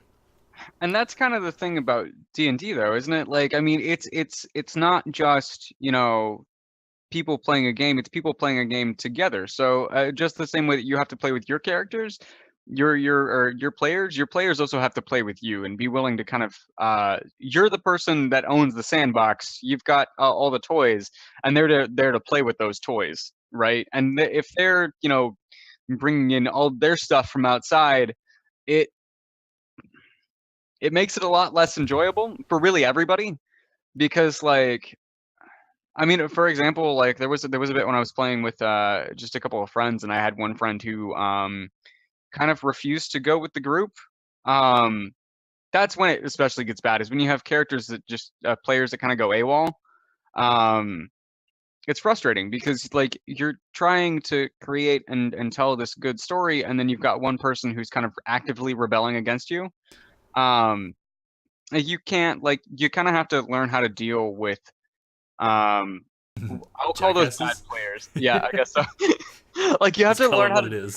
deal with you have to learn how to deal with those jackass players that will actively try to destroy your campaign. Mm-hmm. Because players can do that. Like they can, wreck things if they're just constantly either running off alone to go do dumb things or constantly hoarding important things to themselves in a way that's meant to be disruptive, right? If somebody is just playing a character, that's something different, and maybe you'll have to have a conversation with them about like trying to play their character better, and not in a better way exactly, but sometimes characters kind of get stuck in uh, one particular personality trait. No, I don't know. no, Yeah, and does that make sense? no, it makes sense. And going off of that, always, and once again, this is going to sound horrible, but don't let one player ruin the entire group. Mm-hmm. Yeah. Um, you can, as a DM, you can find players. You can find players. Yeah. So don't be afraid to be like, bye. I can't tell you how many times that my friends will go, "Hey, I want to play D&D," and I'll go, oh yeah, sure, sounds fun. And they go, yeah, can you DM for me? So But it, because the whole thing is like everybody's there to have fun. yeah, If you have those players, you can find other players. everybody wants to play and be a player. Nobody wants to be a DM. Um, there's some weird truth to that, but yeah, no, like you will always be able to find people to play in your campaigns. Like don't, and especially, I mean, Dungeons and Dragons kind of blew up in the past like what 4 years. Yeah, it's gotten mainstream lately Hmm. because of like Acquisition Incorporated, Critical Role, and all that Yeah. stuff, and then all the celebrities getting in on it. Vin Diesel was on an episode of Critical Role, and it was really good. But that's what Um, started it. yeah. That and The Witch Hunter. Hmm. I Yep. think it was The Witch Hunter, the last Witch Yeah. Hunter. That's It was yeah. based off of one of his characters. Hmm. Yeah. Shoot, what's his name? Blah, he does the voice of McCree. Um, yeah. No, he yeah, the Witch Hunter. Which is really cool class. I like it. Um, bah, lost my train of thought again. So Patrick, pick me up. I'm looking. Griffin says DM styles range hugely from 4 characters in search of a party, the DM using the players to tell his story, Hmm. to another using the rules to tell their stories. Hmm. But yeah, he's got a point. Is your universe your universe? They all need to have fun, and so do you. Yeah. So yeah, I mean, shouting in cause the like, wind. Sorry, go ahead. Go ahead. oh no, it's okay. I was just gonna say, like, for me, when I tell stories, I try not to even like I don't usually even start with like an end goal in mind. Like I'll start with a base idea, and then whatever my characters do from there, kind of I pick up ideas along the way. So it might even be like, well, like this happened with the campaign that I'm playing with Chris. Like I had this idea for this world where like dragons had been. It's weird because it was like dragons had been eradicated, but it was more that like they had been killed off completely and their souls remained, and people were killing them for like to capture their souls and use those. I guess sort of like a Skyrim-esque idea, but a little bit different. Like the souls almost became like deities. um I didn't come up with an end game scenario for that one until probably about 3 sessions in. um Do me a favor. and even then it's pretty loose. Yeah. Do me a favor. Yep. Entertain our viewers. My Okay. son is calling me to talk to me about the eclipse. Ooh, okay, do it. Did you see it? Did you look at it with your brain eyes? Not my brain Actually, eyes. well, those things, the things that are in your head attached to your brain. Be right back. Okay. Um, but I guess going back to the campaign that I'm still kind of DMing. We're kind of on hiatus for a second. Um, but yeah, no, I mean, I don't always come up with like an end game scenario for everything, and even then, like, I'm a bigger fan of doing like random encounters. And so I won't necessarily come up with a an idea right away, even going into a session, which might sound like bad planning on my part, but I've always got backup plans kind of like made. Um, I'd rather my characters kind of help me tell the story and tell me who they think is important in the world, who they think that people should be built around, who their characters are naturally engrossed with. Of course, I'll design my own NPCs to make sure that like there's people around that will help me put some sort of narrative forward. But I always like the idea of letting my characters have just as much a hand in the creation of the world as I do. Um, because I don't think that like it's for me it's not as much fun if I'm the one pulling all of the strings. So yeah, that's what I think. But I mean I don't know. Chat's a little bit too long to give you guys. I mean unless you guys want to type out some of your weird DM experiences or actually just do any of you guys have like strange Dungeons and Dragons experiences that you would be willing to share? Oh, hey, Griffin. Plan to play a campaign. I figure out 4 interwoven storylines, which my players are free to ignore completely. However, those stories will progress with or without their intervention. Yeah, and that's actually a really important point to bring up is that like no matter what your characters do, the world keeps moving around them, and so it's good for you as a DM to keep track of those events happening in your own world outside of your characters. most engaging NPCs to entice them to involve them in their macro storylines. Yeah, like, and those can be a lot of fun. Like, oh man, there was a character that I didn't mean to have any sort of purpose, but I think his name was, oh man, Scrody McJisms. Is what my players named him. He said his name was Scott, and they just kind of ran with it. Um, but yeah, no, they kind of made him central to the first like two sessions that we had him in, and it was bizarre. Let's see. And then Griffin says, then I try to build most, yeah, that part. That way, no matter what they want to do, they can experience a living, breathing universe around them. Yeah, exactly. Like, it's cool to have your players build those relationships organically with the NPCs. You can try to force NPCs on your players all you want. Doesn't mean that they're actually going to try to engage with them. Like, in fact, they might end up just hating them. If you repeatedly try to inject your own, I guess, false relationships in there. Let's see, ended up with an NPC who basically was Dora the Explorer kicking around for 2 weeks. Wait, so they were just like telling you where to go and that sort of thing, or were they screaming, "Look at your map," like for 2 weeks? Like, yikes! That sounds terrible. Do they also have a bag of holding that just ate things, or I think it's called a bag of devouring? Gotcha. Yeah. I mean, and sometimes those characters are important if you want to be able to keep your players on a set path. But you can't make it to where that NPC is like overbearing and constantly hangs around, unless that's just who the character is. Granted, I think at some point someone's probably going to try to kill them, but yeah, the big bad wasn't that big and bad and was helping us assign to their familiar who was a child to us. Oh, that's actually a pretty cool twist. Like the whole idea of having like a traitor in the group. Wow. Huh. It was a job. Their job was basically to answer questions. If we said, "Is there an X here?" they let us. Yeah, that actually sounds really cool. Was this something you were? So this was a campaign you were playing in then? Talking to shouting in the wind. Because that sounds really rad, actually. I see, like a blacksmith trader, so on. Yeah. Wow, that sounds pretty cool.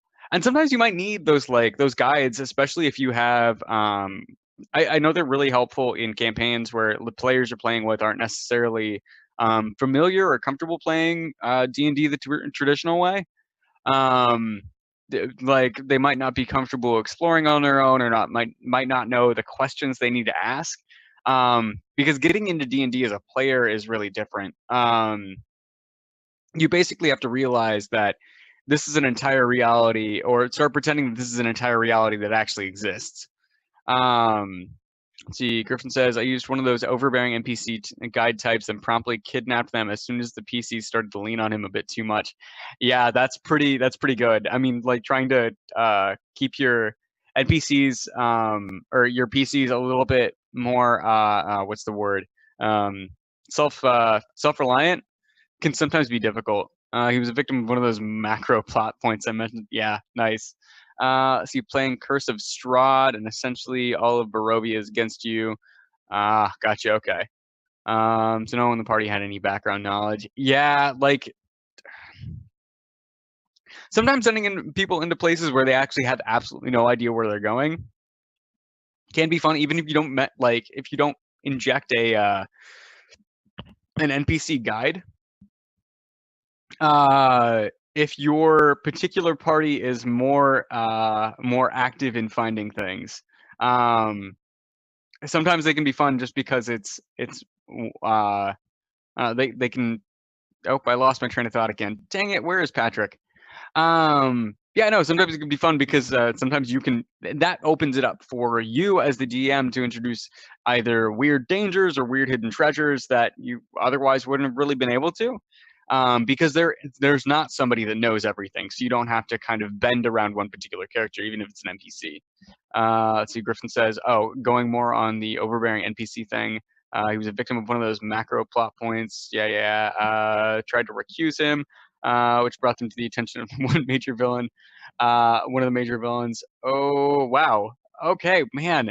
Um, oh, also, killing off NPCs sometimes can be a lot of fun. Um, I recently just did this and it was so great. So the campaign, it's a homebrew thing that I was making, and it was that dragon thing. I decided that there was a little girl, actually, sort of the rescue. Thank you. I'm not wearing glasses, so this is difficult. Yeah, okay, so they had to go rescue. Oh, all right, I see. They had to go rescue them. Okay, cool. Um, Yeah, no. So this campaign that I was building, it was the dragon campaign. They arrive in this town. There's like strange like bumblings of things happening in the town. There's one guard tower or whatever, and the dragonborn in the party runs into this little orphan girl because there's like a lot of orphans in this town. And runs into this one little orphan girl who had kind of gotten brought on to be a helper in this artificer shop, and he runs across her and they're talking for a little while, and I dropped a few like casual hints that like, hey, something's not quite right about this girl, and he didn't really pick up on it. And so he got really attached to this girl, and he went back to see her later and all this other stuff. So he was like, oh yeah, no, this is going to be, this is maybe a small NPC partner. After that, they went to go raid the guard tower, which is where I told them that a lot of stuff was happening. And when they made their way out, um, it gets good. They come back out and they see a pair of red eyes peeping up over a well, and then they hear this high pitched like laughing, almost screaming, as they see the little girl dart off into the courthouse building in the middle of the night. And so it was kind of a pain point for that particular player because he really wanted them to be, a big he wanted that character to be like kind of a big help or something like that. He wanted like a little partner, and sometimes pulling the rug out from underneath your characters can make them really get used to, or like make them really have to play in character because they have to react to those situations. So plus there's an important one. I tend to use villains that always know that they are in the right. Yeah, that always helps. And Patrick's back. Woo! I am sorry. What did I miss? Everything. We talked about building NPCs, and had Griffin and Shouting in the Wind telling me a little bit about what they like to do or what they've experienced as players and DMs. Griffin was telling me that he likes to use villains that kind of always know what like that. What is that? Is that a beholder? I'm showcasing my beholder. Ooh, fancy. Why does it? Yeah, it looks good. It looks also a little bit terrifying. Hold on, let me pull it up on the big thing. Want me to put it back up there? Yeah, kind of, because I The wanted big to see thing. that. That is so nice. Oh, is that one from one of those boxes? Shoot. Because I bought a few of those and they're really nice. No, I made this. What? Yes. Is it a meatball on a stick? No, actually. It looks like a meatball. No, I made Okay, this how'd one you make it? back in my my physical table playing days. Right. No, Back this before is we got all high tech with these computers and whatnot. this is a styrofoam ball, hot glue, toothpicks, some wire, making Hmm. the eye stalks, and then beads at the end, and then painted up. Nice. That's pretty rad, man. Oh, That's cool. I like it. there's lots of other stuff I've made too. I should like showcase one per episode. That would be so awesome, man. Also, I'm not sure how many people here actually play tabletop D&D. Well, the only reason I say that is because like it'd be cool as like a part of a giveaway to give away like those random model boxes. So, because I know Wizards of the Coast started introducing these like miniatures boxes that are like all random.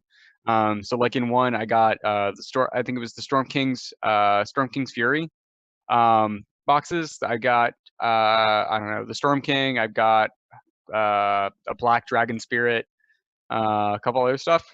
They're kind of cool. I don't know if we would want to include that in a giveaway sometime. Well, Uh, I have to make the current giveaway successful. yeah, that's true. Yeah, we gotta do that first. But yeah, let's see. Tabletop twice a week, DM twice a week. Play Once. by mail. Oof, I haven't seen one of those in a while. I'm sorry. Wait, what? Play Yeah, by. yeah. Oh Back in the day, boy. Okay. I remember those days. I never did it, but I remember seeing it in like magazines and stuff. How do you have like fight scene? I guess like. I mean, I've seen it in like emails and stuff. That was Yeah. another way. Like you could join like forum groups and stuff, and people would Yeah. do it like almost the same way, but it's hmm more responsive Oh boy, that sounds than snail terrible. mail. Uh-huh. Yeah.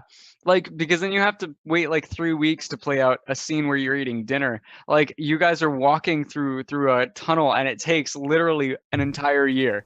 Um, boy, that sounds terrible. Yikes.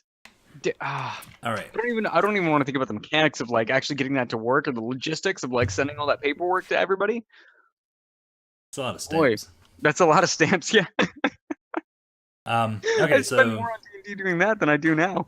so where are we? Where were we rather? Let's see. We were talking Uh, about traveling and random encounters. right. Yeah, how to make travel less boring. So Um, going back to that real quick, you can do the random encounters. You can have stuff staged. I'm trying to think of one that you guys. Oh, the owlbears. That's a perfectly good examples. that was good, and I wish we would have been able to keep that little baby owlbear. Because that Owlbear. was owlbear. You know, his little owlbear. He's just hanging out in the wilderness there. Hey, that should Um, be your character voice. owlbear. Oh my God. No, see, Hetty's already got that. Hetty's already got that southern drawl down. I can't steal her thunder. You know. Oh wow! Somebody said, or I'm sorry, shouting in the wind said, look up Blackpool in the UK on Wikipedia.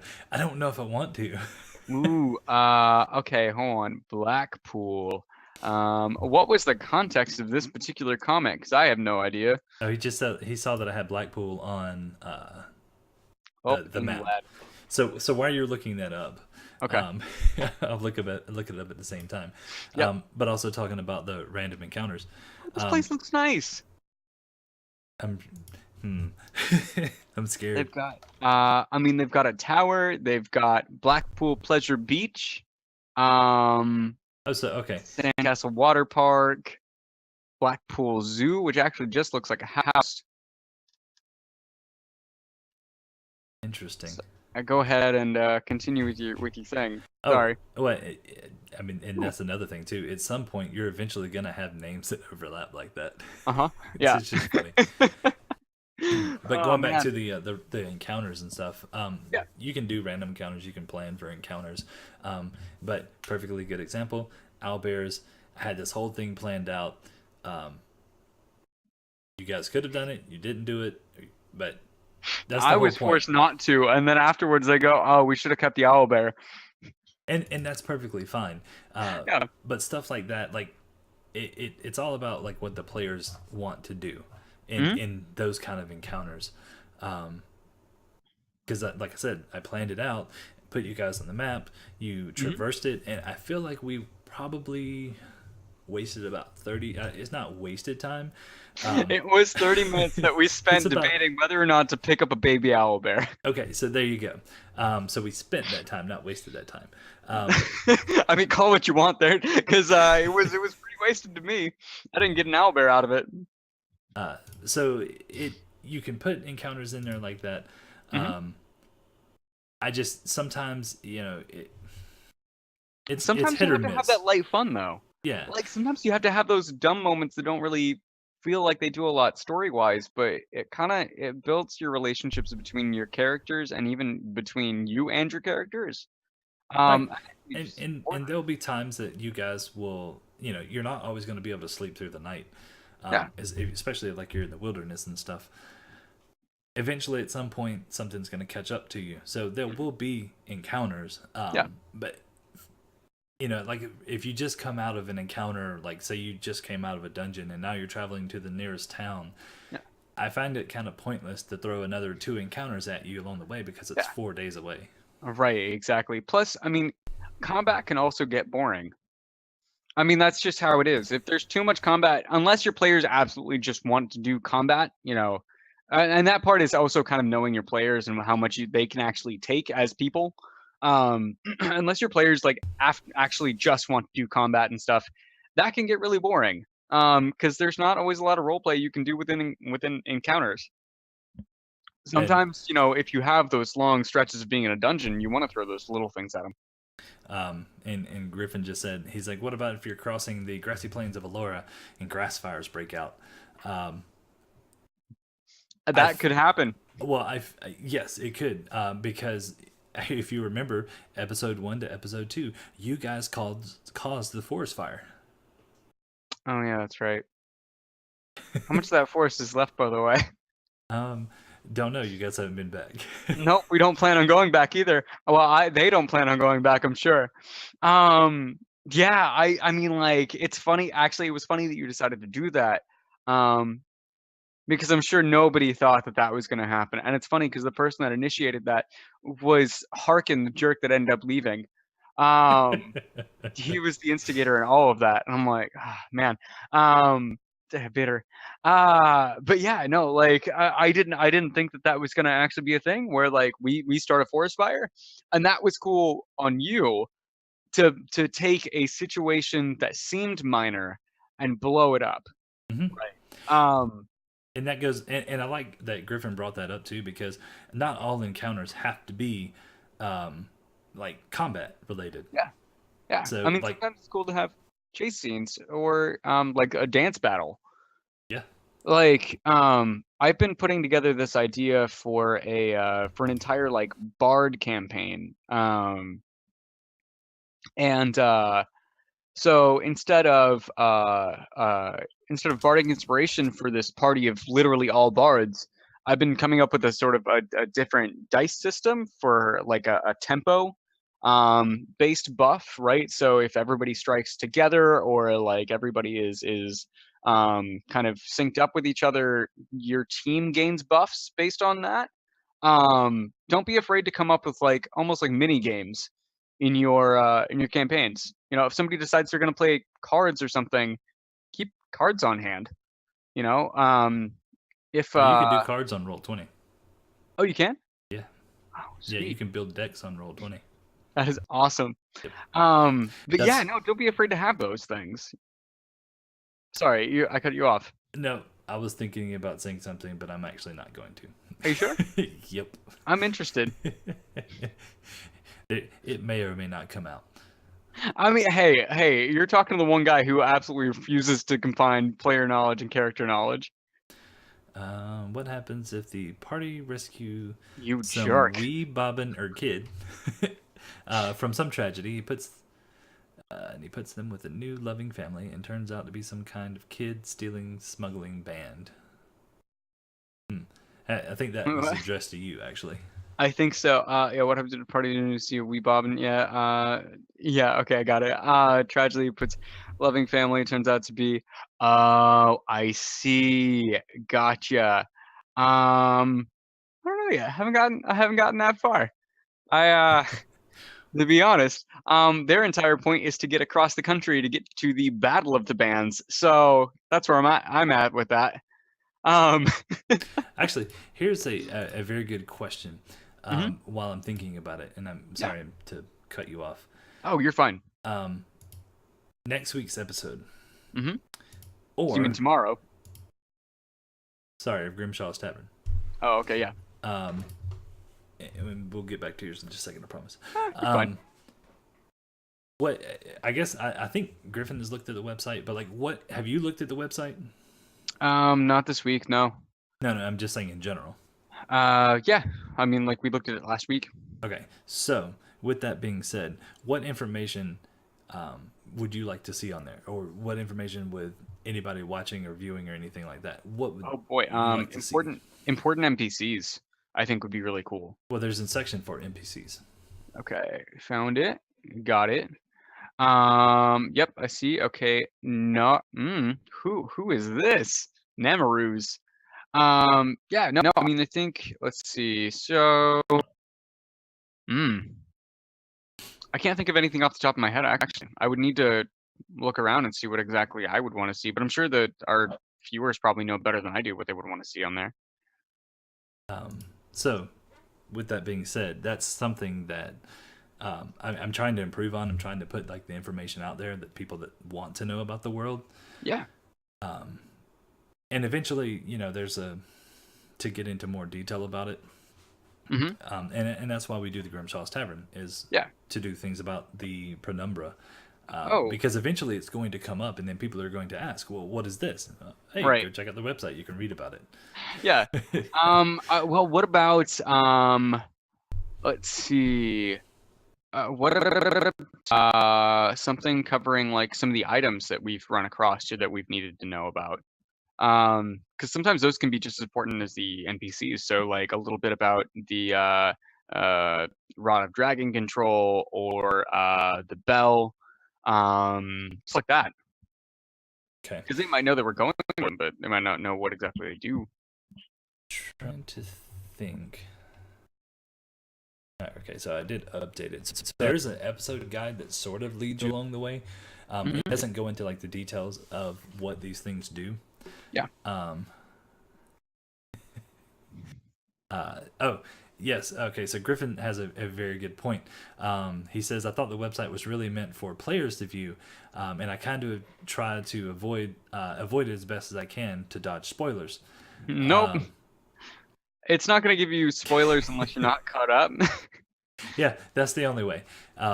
If you are caught up on all the episodes, then and he's telling you to check your audio too.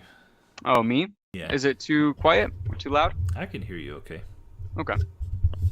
I said it's distorting back and forth. Oh, yeah, sorry. There's nothing I can really. It's my internet being weird. Oh, gotcha. Sorry. Yeah. But going back to the website itself, it's actually just kind of like current information. Yeah. Pretty much. So you won't find any spoilers on there unless you've like missed some episodes or something like that. But mainly, I try to avoid that because some of my players do go there, and I try to avoid putting any information on there that, with the exception of one thing you just pointed out, that I haven't told them. For instance, like the Mind Flayer's name. Ah, gotcha. Okay. Yeah. I mean, but I almost wouldn't be too concerned about putting those things up there. If somebody starts metagaming, you can always just handle that in game. Yeah.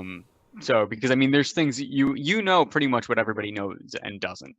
So if, for example, if somebody uses the Mind Flayer's name, you can be like, hey, by the way, you get to sit out for 10 minutes. Sorry, I want to put this out there real quick. Okay. Griffin says, okay, then Patrick, promote it. Promote the hell out of it to your viewers. Oh, and before I forget, post a schedule. Well, yeah. If you go over here to to the schedule. Oh boy, it's actually it looks like a Google Doc calendar. And I think you could probably just have put literally like Grimshaw's Tavern at 7 p.m. every Monday, Antecedents at 7 p.m. every Tuesday, and on Wednesday TPC every Wednesday. Destiny campaign. Well, it says TPC also. You could have just listed it out. Yes, I could have, but oh man, just in case the schedule changes, I guess. Yes. Okay. Because there's occasionally there might be a few things tossed here and there. Okay. As a web designer, I'm gonna say that maybe you should look into a little bit of readability things, but I'm not gonna criticize you too hard. Oh. Yeah. Wait. He said on the Twitch page. He said post the schedule on the Twitch page. That's also important. Well, there's a link leading you to this schedule, but if you go But there when it's we're good to not, have it if you on the if you page. go there when we're not on air, it actually says it on the offline screen. No, that's true. I mean, it would be good to have it below though. I'm No, I gonna will, I will, okay. and I'll definitely do that. Yeah. Um. So You can yeah. never have too much information. Mm-hmm. Unless it's about other things that people don't want to know about. Um. I'm Yeah. talking about game wise. Uh-huh. Yeah. Me too. Let's see. So other things you could put on the website. What about? Sorry. Actually, while I'm thinking about it, Okay. um, there was a house rule that I was thinking about implementing Okay. because there is a section or there's a page dedicated to house rules. Mm-hmm. We talk I've never about read through this. the character creation, Okay. even long resting. It's stuff that we've talked about before. Yeah. And then the initiative, and then there's a few Okay. things here and there that I haven't actually Mhm. put on here. Oh, okay, like character behavior, that sort of thing. There was something. Okay. What the hell was it? Was it don't talk about Fight Club if you happen to get into a fight club, that sort of thing? No, it was something. And thanks for putting the Twitch giveaway on my birthday.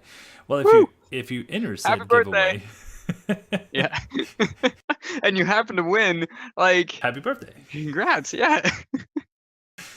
Oh Um, man. okay, Yeah. keep going though, because I'm trying to think. Oh, I was just making up bullshit. So like, yeah, I mean, I guess other house rule. I'm trying to think of anything that you've done that might constitute as a house rule, things that you've said or whatever. Like for a while, I know we were doing the initiative order in way that people act out scenes, but we kind of stopped doing that, and I think it's gone pretty well. Well, that was more along the lines of like when we're not in initiative.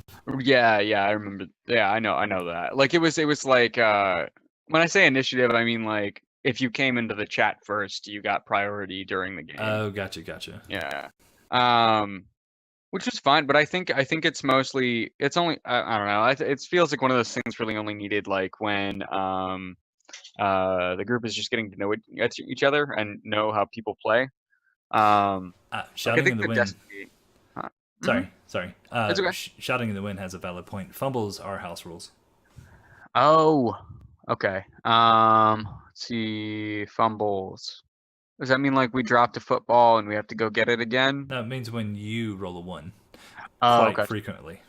I don't do that anymore. I'm out of that habit. Give me 1 second. Try picking I through the haven't done spell that in a list to while. see if there are any problem spells that usually make good candidates for clarifications or house rules. Mhm. Actually, I think that's one of the reasons why Harkin left. Oh, There yeah, was because he was a something, nitpicker on that. yeah, I, but I don't remember what it was Um, because I think it oh was boy. that I don't think it was relevant at all. No, I don't think so either. It was something with his character that he had, and I think he had a problem with it. It And he wasn't was so like, much of "No, this works this way," and he wouldn't get over the fact that you said, "Don't do it." it wasn't even that actually. It was something along the lines of the way I interpreted the rule Mhm. versus Yeah. the way he interpreted it. Oh, actually, I But think I remember because there's a post on the Roll20 yeah, thing I'll have to go somewhere. look for Because it. now you're curious. Um, yeah, like I think that's one of the most annoying things when you're a DM and a player starts picking fights with you about stuff. Like, I mean, Okay. like, yeah, I'm sorry. No, no, you're right. You're right. yeah, I'm sorry to interrupt you again. you okay? Here's another one. And this actually Griffin and Shouting the Wind and everybody else that's watching, we can discuss this too because this is the way I interpret it. Okay. The differences between perception and investigation. Oh, okay, yeah. So this is the way I see it. You have passive perception, and that's when like you're walking around and you just happen to notice something catches your eye or something like that, and it's wisdom based. Same thing as if you're trying to spot, hear, or sense like something around you, you would roll perception for that. Mhm. But if you're actively looking for something specific, that to me is an investigation, which is an intelligence roll. Um, Yeah. some people seem to believe that you should be able to pick and choose which one you use because their stats are based off of Certain things. yeah, basically, and this is like no sly at them or anything like that. It's just the way I interpret it. Yeah. I think that it's completely separate. They separated it on the character sheet for a reason. Mhm. There's Um, another rule like that I found with somebody else. And this was just a conversation. I wasn't actually playing with a game with these people, but they were playing a barbarian, and in their campaign, the way they were handling rage was that if you were raging and the fight ended and you still had that time left on your rage, the character would turn on his party members and start attacking them, and it seemed really weird, like that the fury absolutely has to last this duration. Um, I wasn't a huge fan of that. well, and I think like with rage, I think can't you voluntarily end it? Yeah, yeah. Technically, yeah. That I think that see that's where the interpretation comes from, because it doesn't say that you can't. It also doesn't say that you can. So, um, like because my assumption, the way that I interpret the rule, or the way that I interpret somebody going into a rage, is that they are raging at one particular thing, or they are focused on one particular thing, right? And so they will do anything to get that particular goal accomplished. And once that goal is accomplished, then the rage can subside. Especially if you role play it correctly, right? Like, so say that somebody says something in combat that makes you angry, you decide to rage. Once that thing is done with, you would probably stop raging, you know. Shouting in the Wind said, "Yeah, you also drop out of it if you don't hit someone, Yeah, exactly. or you might not So hit someone." Um, right. I don't know. It goes back to the whole style of DMing. Mm-hmm. How strict So and you want it's to take the really rules. it's up to the interpretation of the DM, Mm-hmm. and they have the final say in it. Mm-hmm. But I try as a DM, I try not to be that guy. It's my game, it's my rules, my world, Yeah. because once again, that sucks all the fun out of it. I will throw out. There's a lot of stuff going on that says like, oh, you shouldn't tell your players no. I think that's a bad idea.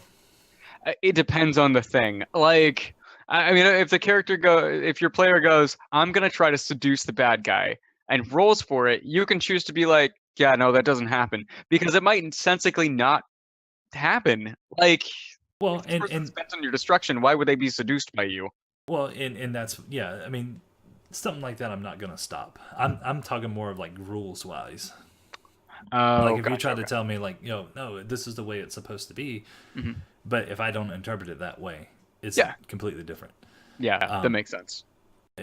going with that whole thing too, another example would be the difference between athletics and acrobatics. Right. Yeah. Like if it, one thing that I see a lot of people do is use those interchangeably. Like, and I'm talking like even like successful podcasts, all of that stuff. Like, I see a lot of people using that interchangeably. I think it depends on how you describe that you do the thing. Like, I if you're trying to get to a ledge, Yep. like if you're trying to get to a ledge with a straight leap, like just a high jump, then it would be athletics. If you're trying to get up there using some sort of like running backflip, then it'd be like acrobatics, right? And it's all about how your character would actually try to get up there.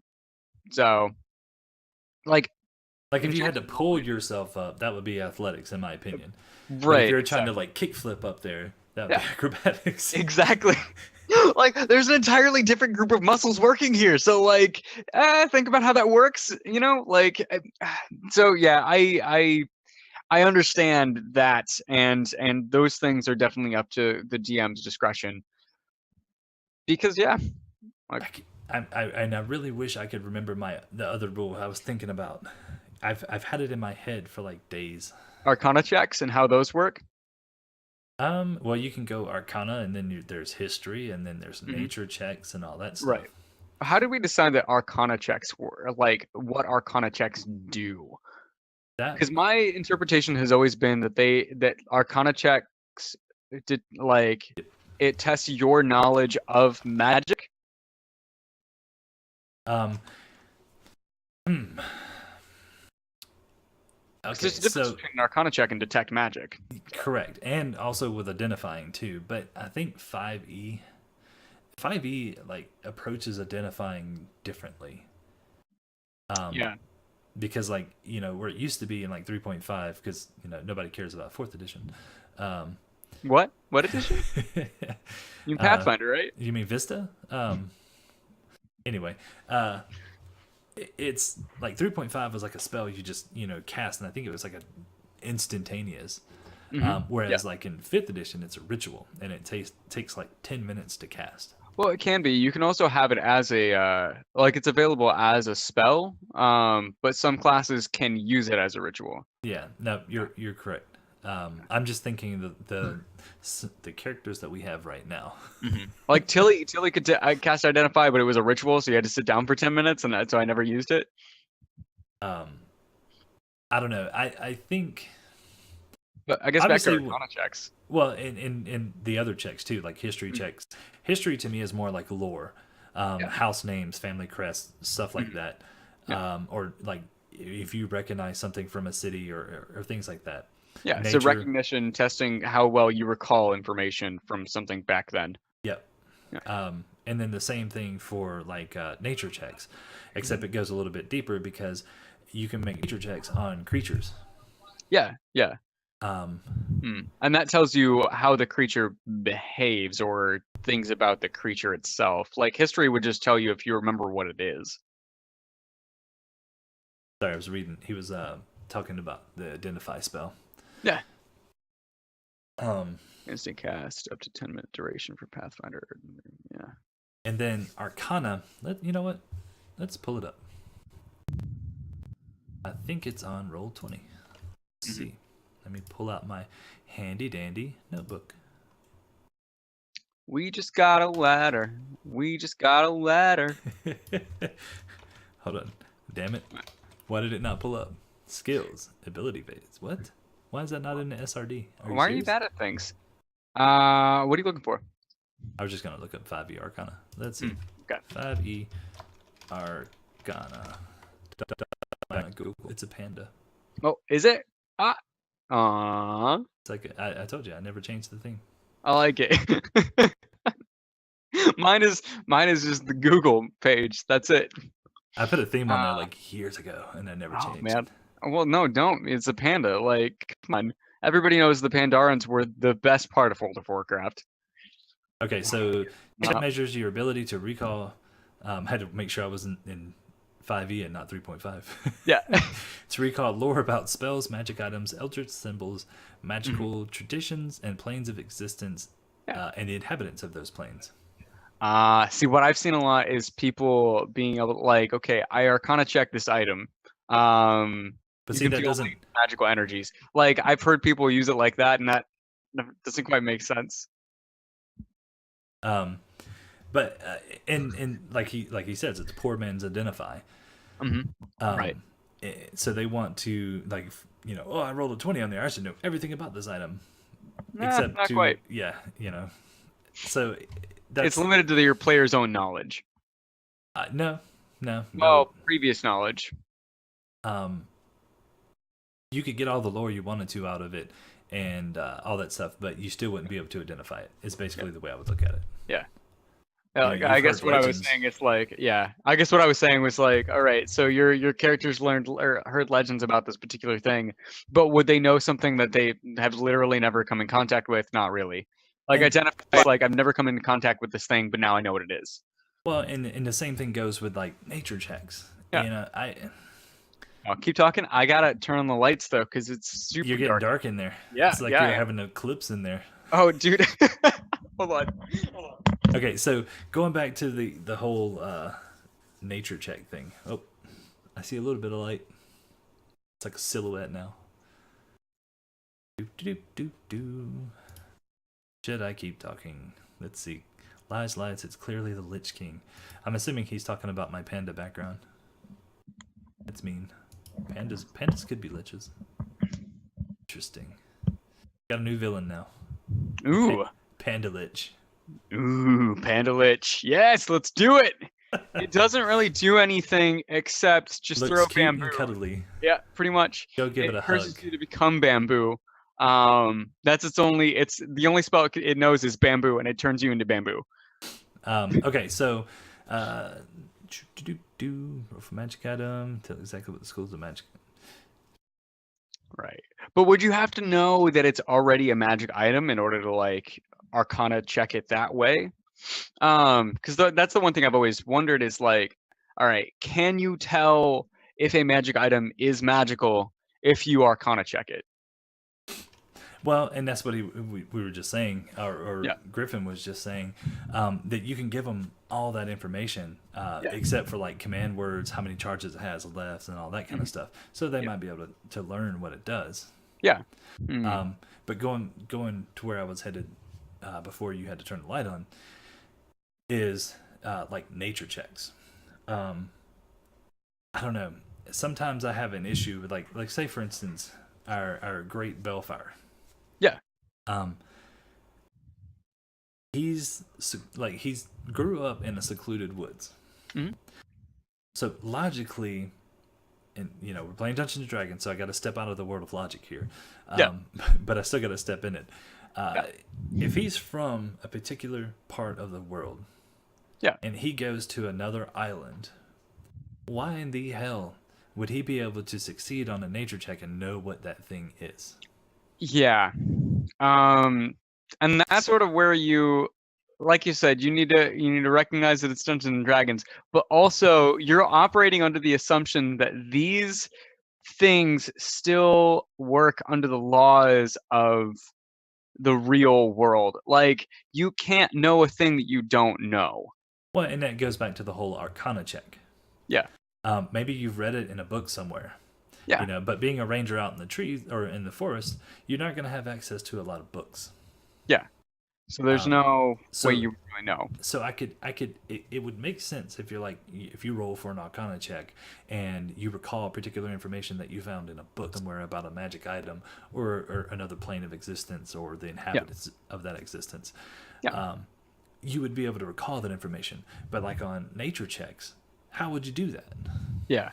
Like the things that you can find out are only limited by your character's experiences. But those experiences they can mean a lot. Griffin actually has a very good idea with this one too. We're gonna have to get him on the show here. Okay, I think so too. Actually, I like this. But he says in nature checks outside of his biome, give him a negative roll or disadvantage. Mm-hmm. So that's actually pretty good, and that makes sense. Mm-hmm. I mean, I do think that there are times you should probably draw a hard line. Like if he sees a demon and he's literally never heard anything about demons before, probably an automatic fail. Yeah. But like, for things that are things that he may, if it's a maybe, then you should definitely give him disadvantage. If the question is even remotely maybe, then give him disadvantage. No, and that's a great house rule, because I don't think I remember reading that anywhere. You might just be making things up now. It's fine. Keep going. But actually, as a DM, I don't know. Did you watch the last? I'm trying to think which episode it was when they were coming out of the tower. I think it's episode 11 of the Destiny. I didn't watch the last one. No. I am still talking, but I'm not on camera. Yeah. But okay, so here's the thing. Talking about demons and devils and that sort of thing, they found a book. Yeah.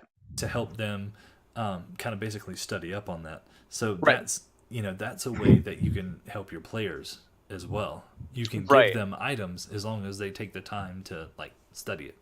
Yeah. Yeah, and it's got to be a realistic amount of time too. Like you can't be like, oh, you open the book, you automatically know. It's not Skyrim. Like you don't just gain points by doing something a little bit. Yeah, and I think and that's kind of an important thing too, is like being willing to give your characters the tools to actually succeed in what they're doing. Unless your DM style is literally just screw the players out of everything, then like you should definitely be trying to provide your characters with the tools or your players with the tools to be able to get through the challenges that you've provided them. Like if you give somebody an endless challenge, you're kind of just being a dick. So, yeah. Like Hashtag DM styles. there's one. I have no freaking idea what. No, Oh man. let's not do that. Oh man. Also, sometimes I don't know. Like, never mind. I had a point, but it was more along the lines of like, sometimes you just got to learn not to take yourself too seriously. Because honestly, when people play Dungeons and Dragons, they're gonna do some ridiculous stuff. Like, I mean, it's just bound to happen. I mean, I played that one session with you where you decided to put a swirly black pudding onto a stick and then fling it against a wall. Like, and normally that wouldn't really make sense, but like, I thought it looked funny, and I'm like, I can imagine this. Cool, let's do it. Like that was I actually really wish that campaign would have come at a better timing wise for me, because I had a lot of fun with that one, and I really want to get back to that story at some point. I don't know when exactly, but like I would love to get back to that story because I liked having you as a player, and I liked a couple of the other people that were there. So granted, screw them because I would just pick up somebody else. But like I would love to bring you back in to do more stuff, because I think you bring a lot to the table as a player. Well, But we're actually working on a Monday campaign, supposedly, maybe. and supposedly, Supposedly, that's maybe. Kiki, right? Huh? Who's gonna be DMing that? Possibly Ken. Possibly Ken. Okay, Possibly. that'd be really cool. Him. We had talked about it. But it's like it's still far out. Yeah, So it's. I mean, I'm assuming it's like a couple months in development or whatever, a yeah. month or two. Yeah. So I mean, it is like, what it is. hey, I think I'd be game to pick up another one coming up here in the next month or so. So like things have settled down here for me, so it's been kind of nice. I actually have free time to do things like this. Um, but yeah, I don't know. And it would be still within the world of Rocroya, right? Yep, that's the Okay. plan, and that's the Yeah. whole point of like the Pernicious Chronicles, Yeah. and the way that I've designed the whole timeline thing, Yeah. because we have two campaigns going on right now, and they're 59 years apart. I thought you said they were 2 years apart. No, you don't listen to me ever, do you? It was last time I said, are they 2 years apart? And you said yes, and No. okay, well I was really Okay. confused. So let me give you the background. Okay. Antecedents takes place 2 years before the Dragon Onslaught. That's where that came from. Okay, cool. Don't worry, I'm caught up now. We're good. Destiny campaigns 57 years after the Dragon Onslaught. Yep, Same world, got it. completely different campaigns. I was wondering when they were gonna run into each other. Yeah, no, that makes sense. I don't know why I got confused on that, but Oh, just wait till season 2 comes out. ooh boy, are there gonna be special features on the DVD? I hope so. The sing along. Oh, look, taken from the Twitch page itself, Malachi, to Ooh, the Lyceum on a mission that takes place 59 years before the events of the Destiny campaign. that's it. I quit. Griffin, you can take my place. I give up Malachi. His name is Mordecai. Man. The home player can't even get his name right. Hey, I was reading what he wrote, okay? I'm very susceptible to reading things and believing them, obviously. Oh boy, don't let me loose on the internet. But yeah, so and going back to what we were talking about with if Ken decides to do a campaign, you have that entire timeline to play with. Right. And that's why so much of the history has not been laid out. And is that just specific to Evelyn, like that history? No, it's the whole world. Okay. All right. Are you talking like? Well, Like, what do you mean? the Dragon Onslaught. Oh no, the Dragon Onslaught. If you would have read Violet's letter, Was that the entire world? yes. Okay. I mean, It started in the west, in the Mhm. continent in the west, Yeah. and then it moved to the north, and then Okay. came south, hit Ebelon, and Yeah. then Kalari. Yeah. But I mean, you could do something at any point of the timeline and kind of find a spot for your story. Like if Correct. for example, if I made a story, like I could find a spot for it. Yeah, because you remember we were talking about doing that with Yeah. your campaign. Yeah, that's true. Cause man, what was it? Oh yeah, no, I remember what it was. I've got the doc somewhere. Yeah, that's true. I still have that zombie one-off I want to do sometime. Um, I've got that one. I've actually got a little bit more written for than the other thing. The one with Tilly's great grandfather. I thought it was like great great great grandfather or something Oh, like that. sure. It was something like it was at some point. I just kind of stopped dropping the greats because it doesn't even matter. Yeah, it was like his triple great grandfather twice removed or something like that, with some fantastic artificer who decided to bring people back to life, and then all the monsters got mad that all their food was gone. So, um, Something like that. yeah. But like, I guess all that to say, like, I mean, if we wanted to make a story, we could just kind of pick it up and drop it in somewhere. Yeah, Um, and that's the point. Is like the Pernicious Chronicles is this huge, like it has a huge timeline, yeah, and a lot of the stories, and I purposely left the slate blank for hmm, that, to be able to go back and do like the antecedents campaign and plug them in and let you guys run this, this campaign, yeah, and tell your own story and come up with that yeah, history, because right, as you see it when it unfolds in the Destiny campaign. yeah. Would it be possible for us to move to like the far future, right? Like we're talking 300 years after the Destiny campaign, and see what the world would look like then? Um, Not anytime soon. okay, yeah, But the reason I say that is because I've already got season 2 planned, hmm, yeah, and then season 3 possibly planned. okay, yeah. So as How are it, you thinking about running? Is this a year-long season that we're doing? Like, is this that sort of thing, or is it like TV seasons where it lasts through the fall? and then we take like a 8-month Yeah. break. We got to No, write all the new material down. okay. So basically, really, seriously, did you just say that to me? Got to find a new Doctor Who. Write new material? Yeah. I don't write new material. I'll just make it up as we go along. No, don't believe him. This is all scripted, guys. Everything you do, all of it's scripted. But yeah. So okay. So for instance, the Destiny campaign is currently in episode 12. Hmm, The way I slated the seasons is an entire campaign. If hmm. that takes 20 episodes, so be it. Okay. Yeah. And same thing goes with the antecedents. So Um, seasons are not necessarily defined by any particular length of time. They are however long it takes to complete the objectives needed to complete the story. Correct. Okay. Because here's the thing is I can't really run a campaign, take a break, and then come back and pick up, Hmm. Yeah. because people like Griffin, who demand more, more, more, want to Right. see more. Greedy piggies. Um. He walked away. Yeah. Oh. But no, Come back, buddy. and that's the way, that's why I designed it, is that Yeah. it's set as a season, but there's no like definite amount of episodes. It's Yeah. if it's Yeah. done in 8, it's done in 8. Whereas Or the until other we get one, canceled. yeah, that's a possibility. Just Oh man. the ratings aren't good, guys. Sorry, got to shut it down. Twitch said we had to go. We weren't Do paying all better. right. Do better. Oh man. But yeah, no, like that. Yeah, that makes sense. Because I was when you said seasons, I was like, all right. Well, when are we getting canceled? Who's getting voted off the island? We were Sorry, replacing actors. sorry, Aaron. There's been pay cuts. I gotta let you go, man. Your Oh come contract is on! up. I'm the most valuable actor you have today. I don't know. I No, don't know. Kiki's pretty damn good. she's really good actually. No, it's been a lot of fun playing with her, honestly. I did something, it was last Saturday, I think. She had another group that she plays with every once in a while, and they were doing something with Dungeon World. I hate the Dungeon World system. I gotta honestly, I hate it. I don't like it. Um, Never it's played it. like it's Nope, nope, it's nope. Dungeons and Dragons. okay. Well, No, it's the I'm same joking. Go thing. ahead. What were they doing Um, Saturday?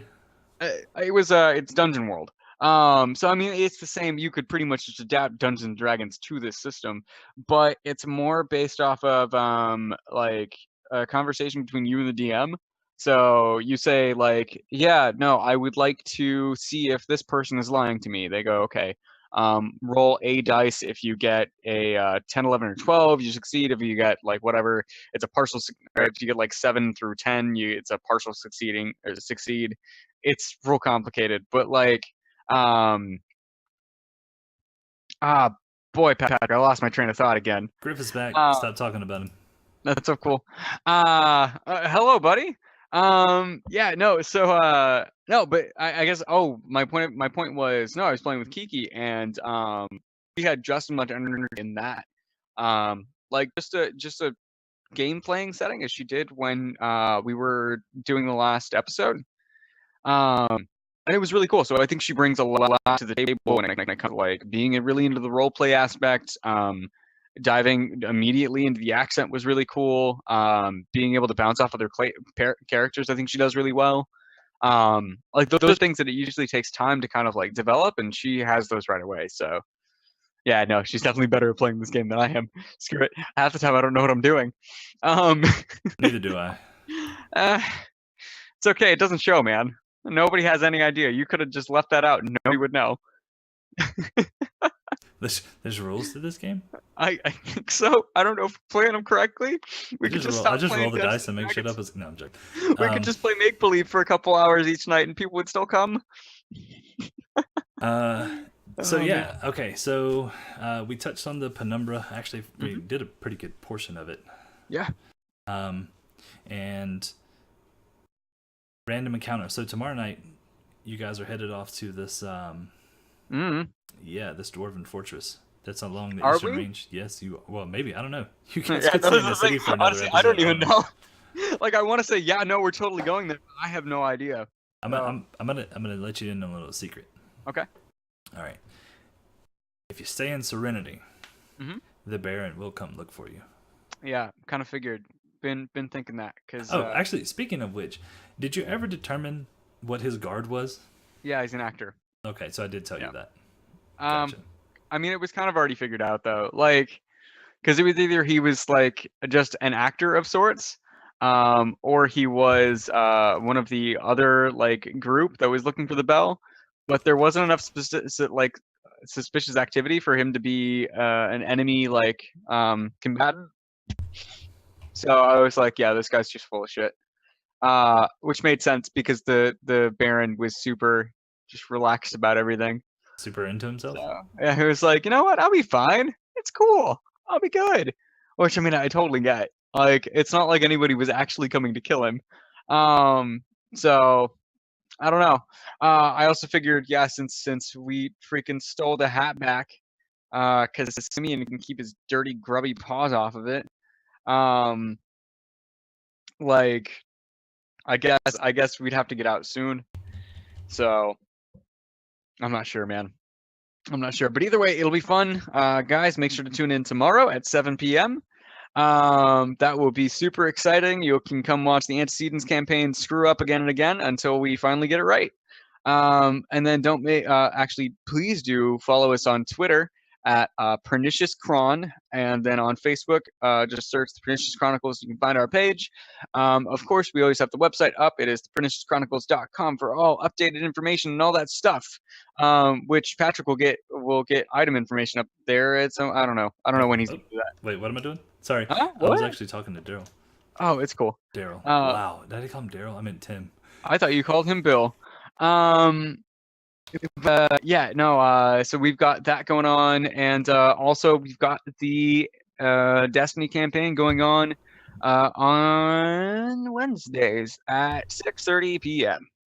That's Eastern Daylight Time. That is correct. Mhm. Now, one thing. Mm-hmm. Next episode of Grimshaw's Tavern. Right.